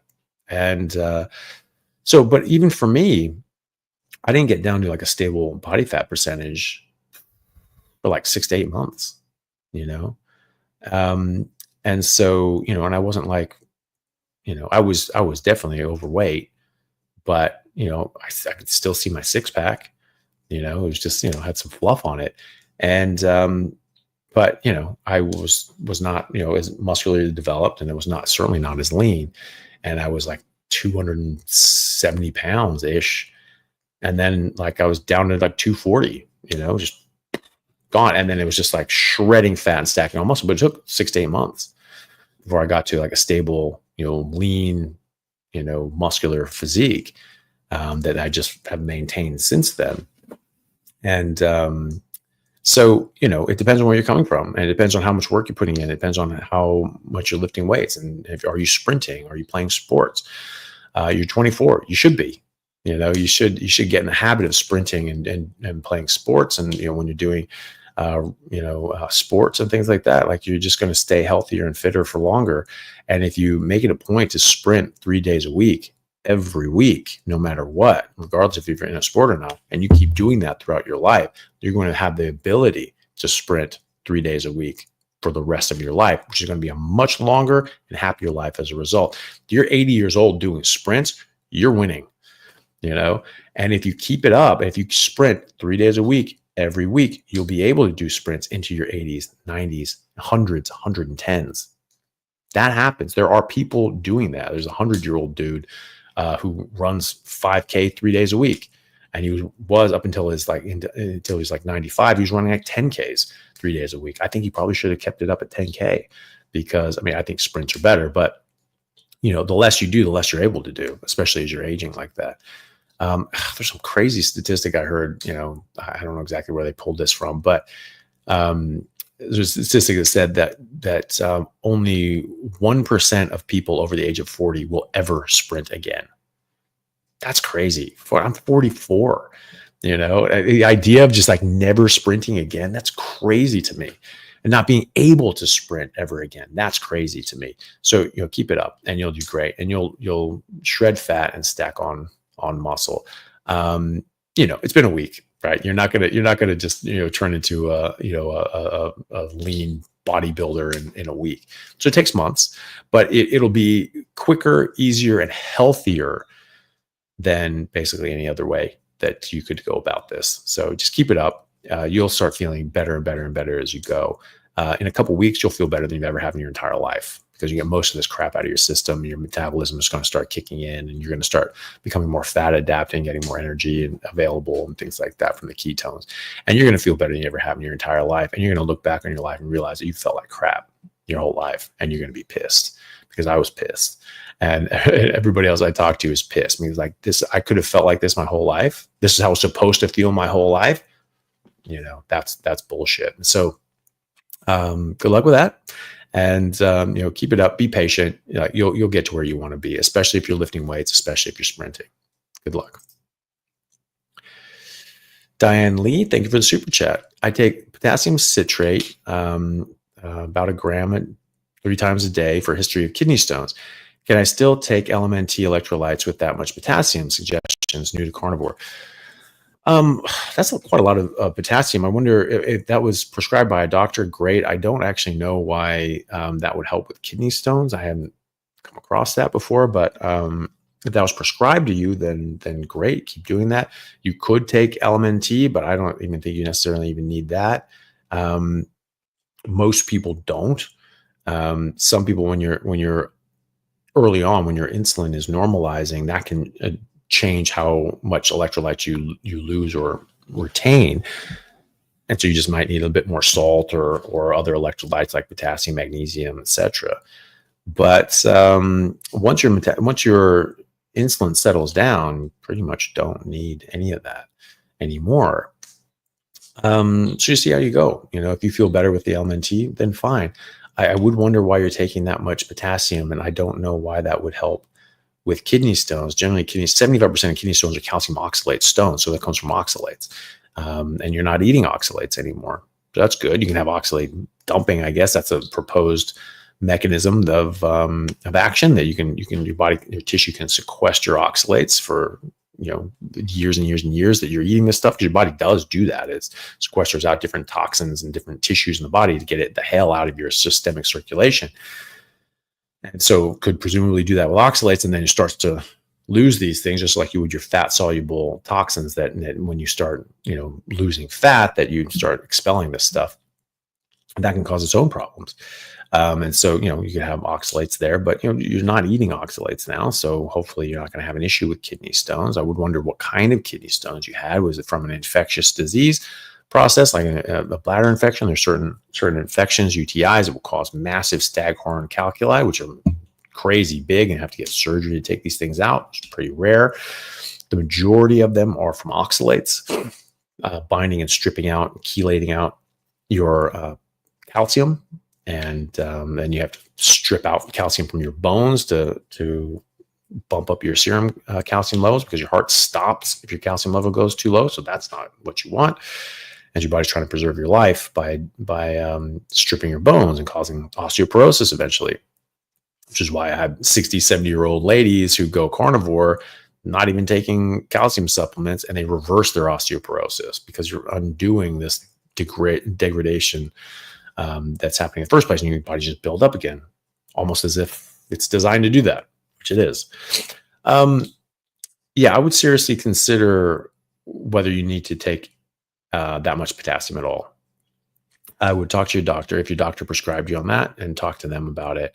If a doctor didn't put you on that, I would probably just stop. If you want to take LMNT, only take it with plain form. It doesn't have any sweeteners or flavorings or anything like that. But long-term, you really don't need that stuff unless it's a very particular situation. Some people need more electrolytes long-term. Most people don't. The vast majority of people don't. So just keep that in mind, and you may not need to take any of these things at all. Yeah, just eat meat, drink water, be happy. That's all you really need to do. Sometimes a bit of liver for some people. Most people don't, though. But yeah, most people don't need to take electrolytes long-term, though. Annabella, the Happy Carnivore, thank you for the super chat. Hi, doctor. I've been carnivore for 503 days. Thank you for inspiring me. You're very welcome. And glad to see you doing so well. I'm getting muscle without exercising. I'm in pain waiting surgery. Could Lyme help? So you're getting muscle without exercising. That's great. A lot of people do notice that their tissue just gets healthier, and sometimes that means getting a bit more muscle and less sarcopenic. In pain and waiting surgery, could Lyme help? It does depend on what's causing that pain.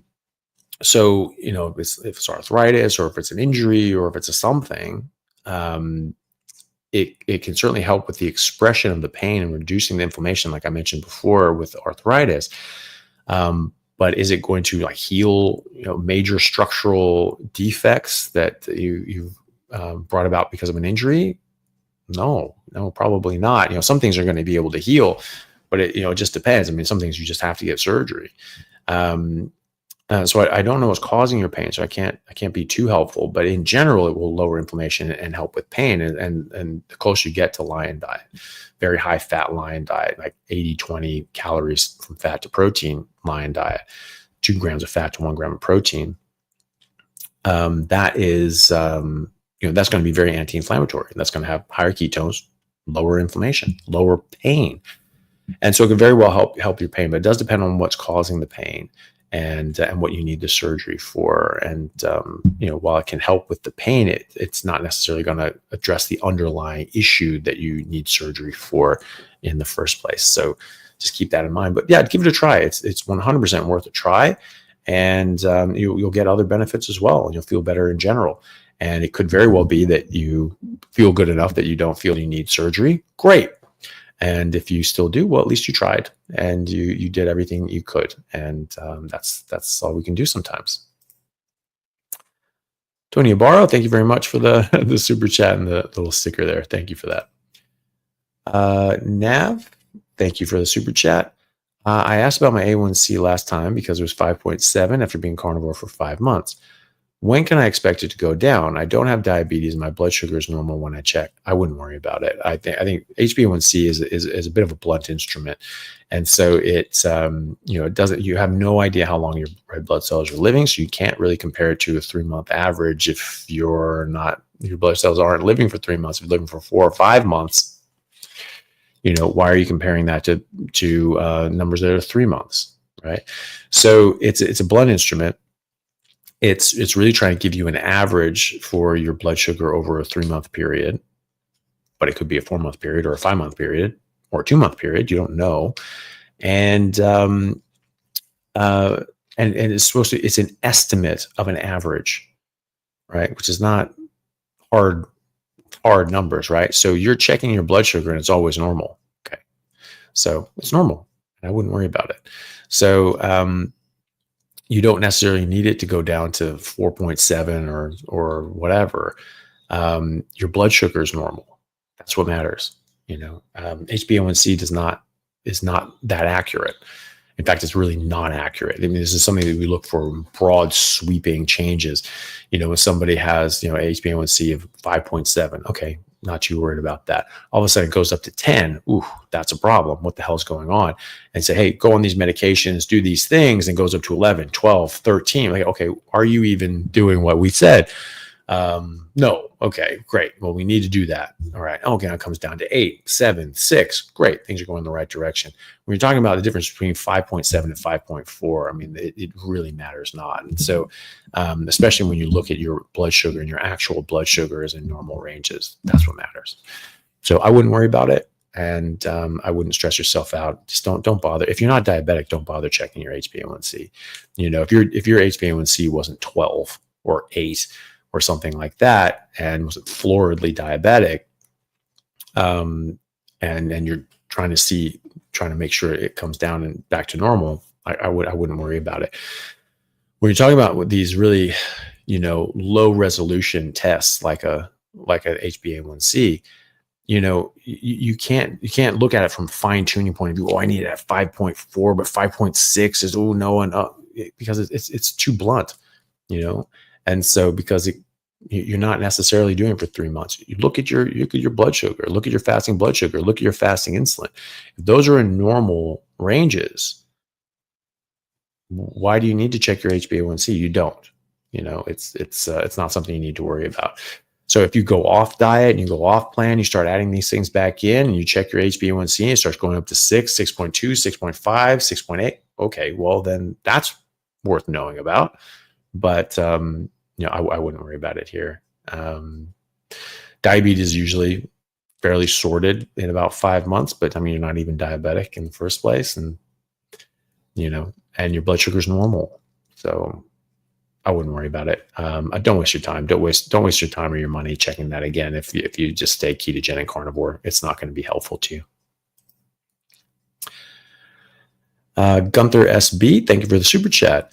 I've done 100% grass-fed lion for 5.5 months, 2-to-1 fat to protein ratio in grams, very low energy around 2 hours after a meal. I'm doing 3 meals a day with a 16/8 intermittent fasting window. Fatigue and energy was worse on 2 meals a day. What might be the problems? That's a good question. It can be different for different people. You've been doing this long enough. You're pretty much fat adapted to a large extent. Eating, a big meal in one go will often cause people to be a bit tired and lethargic. And if you're sort of doing 2 meals a day, you're more lethargic. Could be A, you're not getting enough, or B, you're getting so much at one time that you're just putting yourself into a food coma. That's a thing. That can definitely be a thing. So this is why I naturally eat, towards the end of the day. It's just I gravitate towards meals, having meals at the end of the day, because I don't feel I don't feel as energetic directly after a meal. If I have as much as I want and I eat until fatty meat stops tasting good, I'm naturally lethargic, because you're digesting food and you're dedicating blood to the intestines to do that. And so that's blood that's not available to your brain and your muscles. So you're going to be tired. You're going to be a bit low. Hydration is really important too, getting enough water. Everybody says, oh yeah, I definitely drink enough water. Almost nobody does. Especially if you're active, if it's, hot summer months, whatever, you're going to need more than you think. People say, oh yeah, I drink a ton of water. Everybody thinks they drink a ton of water, and it varies all the time. Rarely do I hear people, oh yeah, I drink a ton of water. I drink 5 or 6 liters a day. It's like, oh, okay. Yeah. Oh, that's a decent amount of water. It's normally they say, oh, I drink a ton of water. I drink 1 to 2 liters a day. Okay. Well, that's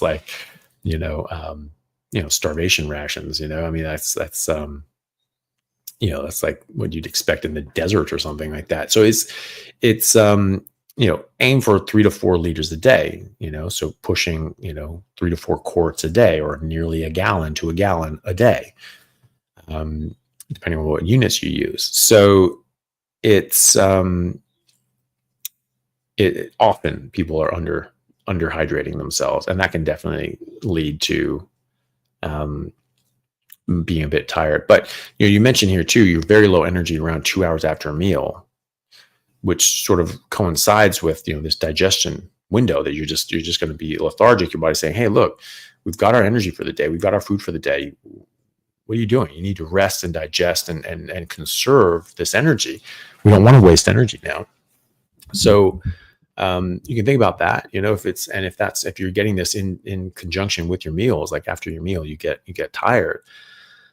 Um, you know, that's pretty normal. That's pretty typical. And as you just try to time your meals at a time that it's okay to be tired. If you're having more than one meal a day, or you're eating during the day, try to eat less than your body really wants. You sort of eat a half meal, and just enough to take the edge off, but not so much that's going to make you tired.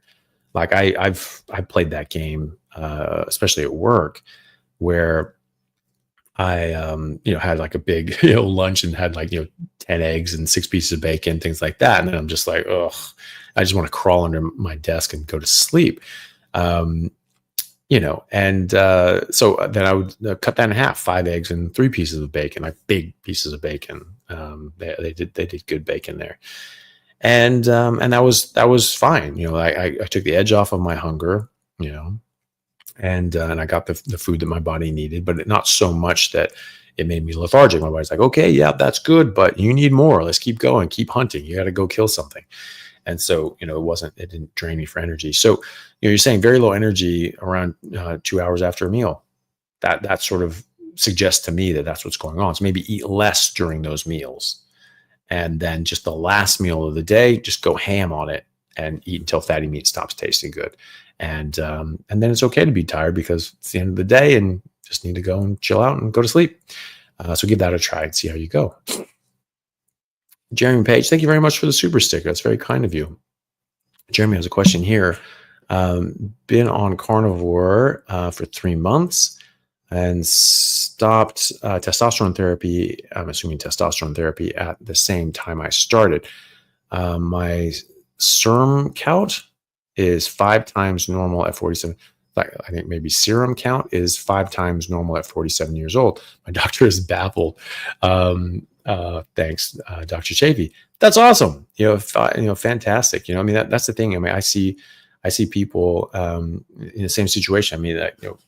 I have a gentleman who's 72, his oldest one, was 72 years old, and tripled his testosterone levels to that of a healthy 25-year-old man. Not 25-year-old men now, because 25-year-old men now are not healthy and do not have healthy testosterone levels, but where a 25-year-old should be. Then this 72-year-old man was there after, 4 or 5 months on an exclusive carnivore diet, no testosterone therapy. So that's great. I see that a lot. And I've gotten a lot of people off testosterone therapy. I don't really put people on testosterone, but I inherited people who are already on testosterone, and I try to get them onto a ketogenic carnivore diet and try to get them off, because I've probably gotten about a dozen people off of testosterone therapy, and sometimes their testosterone is actually better than it was on TRT, having come off of it, because it's actually, your body is able to make testosterone to such a large degree that you don't need the TRT, and the TRT can actually be suppressing your body's natural production of it. And you take it away, all of a sudden you drop the anchor and your body's rearing and ready to go, and just flies off, and you start making great levels of testosterone, 5 times normal. Probably not 5 times what it would be for a 25-year-old, but 5 times what they would expect for a 47-year-old. Because you don't actually need to drop off your hormones in your 40s, 50s, 60s, 70s, or even 80s. You can actually still have normal testosterone levels that you would have maintain from your 20s all the way through the rest of your life. Women seem to go through menopause at some point anyway, but it's typically much later than if they're eating otherwise, because carbohydrates raise insulin. Insulin blocks estrogen production in women. Well, that one's easy. You're going through early menopause in your 30s or early 40s, and it's just like, okay, well, yeah, my estrogen is just coming down, down, down, down, down. Okay, well, why did you just, what's your insulin doing? It's going up, up, up, up, up. Okay, so get rid of the carbs, get rid of the sugar, get rid of the alcohol. All of a sudden, the insulin comes down, estrogen goes up. I see that all the time. And so, yeah, it's a very, very different experience, just going through life, eating what we're supposed to eat. Thank you for sharing that, Jeremy. I appreciate it. Bonks 425. Thank you for the super chat. Been having migraines since high school, once or twice a week. Been on carnivore for 6 months. Haven't had a migraine in about 2 months now. Thank you. That's awesome. Great job. It's funny. We have so much data and so much literature on things like migraines or epilepsy or diabetes or whatever, fill in blank, and they've just been papered over, by the pharmaceutical industry and whole vegan propaganda nonsense. Migraines, we have 100 years of data and literature on migraines being treated with therapeutic carbohydrate restriction, aka a ketogenic diet, like a carnivore diet. A carnivore diet is a ketogenic diet. It's a more strict version of a ketogenic diet where you're getting rid of everything that's toxic, not just carbohydrates. And they found significant improvement for people with migraines and epilepsy. The only treatment for epilepsy was a ketogenic diet for decades until we came up with pharmaceuticals. And then it just said, you just hit the too hard button on like, hey, you have epilepsy, you need to stop eating carbs. Really easy. When your doctor tells you that, you do it. They did that for decades and decades and decades. Now it's like, it's just so hard to get people off carbohydrates. Have you tried? Because I find it's easy as hell. Especially when someone has epilepsy and it's just like, wait, hold on, this can stop my seizures? Yeah, screw that. Never eating bread again.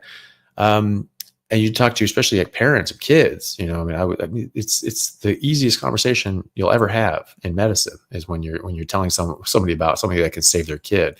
They're just like, yeah, let's do that. I was on call at for neurosurgery in the children's hospital here in Perth, and it was like 2 a.m. Got called in. There's this little girl having some weird episodes, and they didn't really know what was going on. They just sort of had these little episodes, and they didn't know what it was. They thought, maybe it could be some sort of, something going on in the brain. Maybe there was like a new tumor or some growth or an infection or this or that, or was it seizure activity? They didn't really know because it was sort of subtle, and they weren't really necessarily catching it as they happened. They just sort of saw the aftermath. So we were getting her an MRI at like 2 a.m. And then all of a sudden she started having one of these episodes, and I saw her and I was able to tell that she was having a seizure. And so like, okay, yeah, that makes sense, and things started lining up. And so I was talking to mom, we sort of, resuscitated her, kid was fine. And she's there sort of, recovering and relaxing. I was talking to the mom, and I just said, hey, we have 100 years of data and literature, showing that ketogenic diet, so getting rid of carbohydrates and sugar and going on a ketogenic diet, that actually really helps with epilepsy, especially in children. And she just said, oh, really? Yeah, no, that's easy. Yeah, we'll do that. That was it. I mean, you're telling me as a doctor that that's too hard, that conversation, that one sentence, and to the patient in one sentence, I go, oh yeah, sounds good. Yeah, we'll do that. That's too hard. I just don't buy it. That's complete bullshit. That's just lazy. It's lazy medicine. And which is funny to think about because doctors are stupid busy. But that's lazy. It's lazy to not do the right thing because it's easier to just assign someone a pill. We've turned into salesmen. As a Dr. Pata, who's a pain specialist, and he uses carnivore on himself and with his patients in his pain clinic, and he finds massive improvements from this. Still does interventions as needed, but the large portion of this is diet and lifestyle using ketogenic carnivore sort of approaches, which is great. And he's an anesthesiologist over in St. Louis, and with a specialty in pain, chronic pain and management for like 22 years. He's been doing this, and he was saying this, and he's very. I agree with him on this. Doctors have been turned into, or are at this point, high price salesmen. We're just there to we're just drug reps. We learn about all these drugs, and then we just sell them and push them. So, oh, you have that problem. Here's this issue. It's like any sort of salesman. Hey, you have this thing. I've got what cures what ails you. I've got the Ronco food dehydrator. You need this, and here's why. You're just pushing a product. You're not actually treating diseases. We're not curing diseases. Some surgery, sure. You can actually have curative treatments. It's like 10%. It's like 10% of what we do as doctors is actually addressing the underlying issue. You fall down, you break your arm, put that in a cast, we do an open reduction internal fixation. Sure. You're fixing a problem. That's great. That is the minority of what we do now as doctors and in the medical establishment as it is. And so we're just pushing these drugs. And so, we're trained that way. No one's trained that and taught in medical school that I know of that there's 100 years of evidence that ketogenic diets work for epilepsy and diabetes and migraines. Why is that? Well, there's no money behind it. There's no product line behind keto. I mean, there are keto products and you can buy meat, but like, that's it. There's no industry. There's no Lipitor to say, hey, we have a budget for Lipitor and we want to get drug reps out there pushing Lipitor. That's not the case in diet and lifestyle management. So, it's just not going to have the backing. And so you're not going to get spoon-fed these studies, but they're there. You just have to look for them. And then people will say that, oh, there's no evidence. There's no studies. Have you looked? You don't know of them. That doesn't mean they don't exist. They assume that if anything like that actually was a thing, they would have been taught to them in medical school or residency. And because it wasn't taught to them, it doesn't exist. Well, that's pretty lazy thinking too. Have you checked? No. Well, then shut your mouth. Like you have no idea. You have no idea. Then, so how can you say that? You can't say that. So if you don't know, don't say that you know. Don't say there are no studies. Okay. That means that you've looked and you haven't found any. Well, absence of evidence is not evidence of absence or absence. Sorry. Absence of evidence is not evidence of absence, right?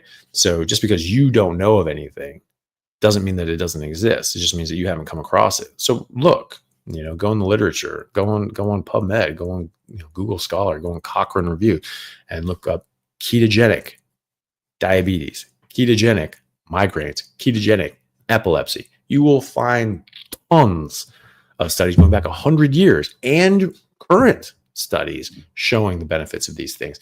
Alzheimer's, 50 times more effective to use a high-fat, meat-based ketogenic diet for Alzheimer's than the best medications ever put on the market. 50 times more efficacy just by dietary interventions. Why doesn't anybody know that? Why is it that no geriatrician is taught that in residency, right? So, or neurologist or whatever, no one's taught that stuff. You have to find that yourself, and it's just not going to be spoon-fed to you. But it's there. Studies are there. We just, have to go back because it's been papered over by unscrupulous entities, and we have to go back to relearn what we've already known for hundreds of years. You talk about this, the wisdom of the ancients. I'm starting to be in that camp of yeah, they actually did know a lot of what's going on. We know other things now, but you know what? We forgot a lot. And we need to get back to that because we're screwing up. We are really messing up, and we're messing up the health of everybody, of ourselves and our children and our parents. And we got to cut that crap out. Michael, a very nice comment, said thank you for these videos and Q&As. Always learned so much. We all love you and my family, Dr. Che. Well, thank you very much, Michael. I appreciate that. That looks like that's the end of the questions. I have a couple of super stickers. So Marlene Breck, thank you very much for the super sticker. And feral grandma, that's great. Thank you so much for the super sticker as well. It's very kind of you. And John Burkholder as well. That's very, very kind of you, John. And lastly, from Sama, thank you so much, Sama, for the super sticker. And thank you all for joining. I hope that was entertaining and useful for people. And you got something out of that. Thank you so much for coming on. It's always great to see you guys and get going on these back on these YouTube lives again. I actually enjoy doing these, so it's nice to see everybody here. Thank you all for joining. and people on X as well as on YouTube. Thank you all for joining and watching. Hopefully you got something out of it. And I will see you next week at some point. I'll be away for yet another conference in Adelaide this time. So people are in Adelaide, will be there.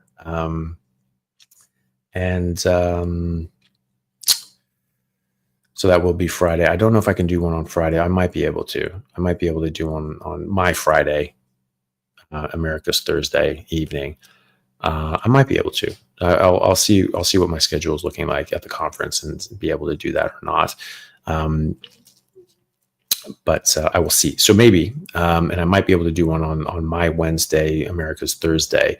But I'm actually pretty packed that day as well. So we'll see. I'll try to fit one in at some point. One of those days, Wednesday, Thursday, or Friday, my time, and we'll go from there. And otherwise, I'll be back after that and trying to get back onto a normal live schedule of at least once a week.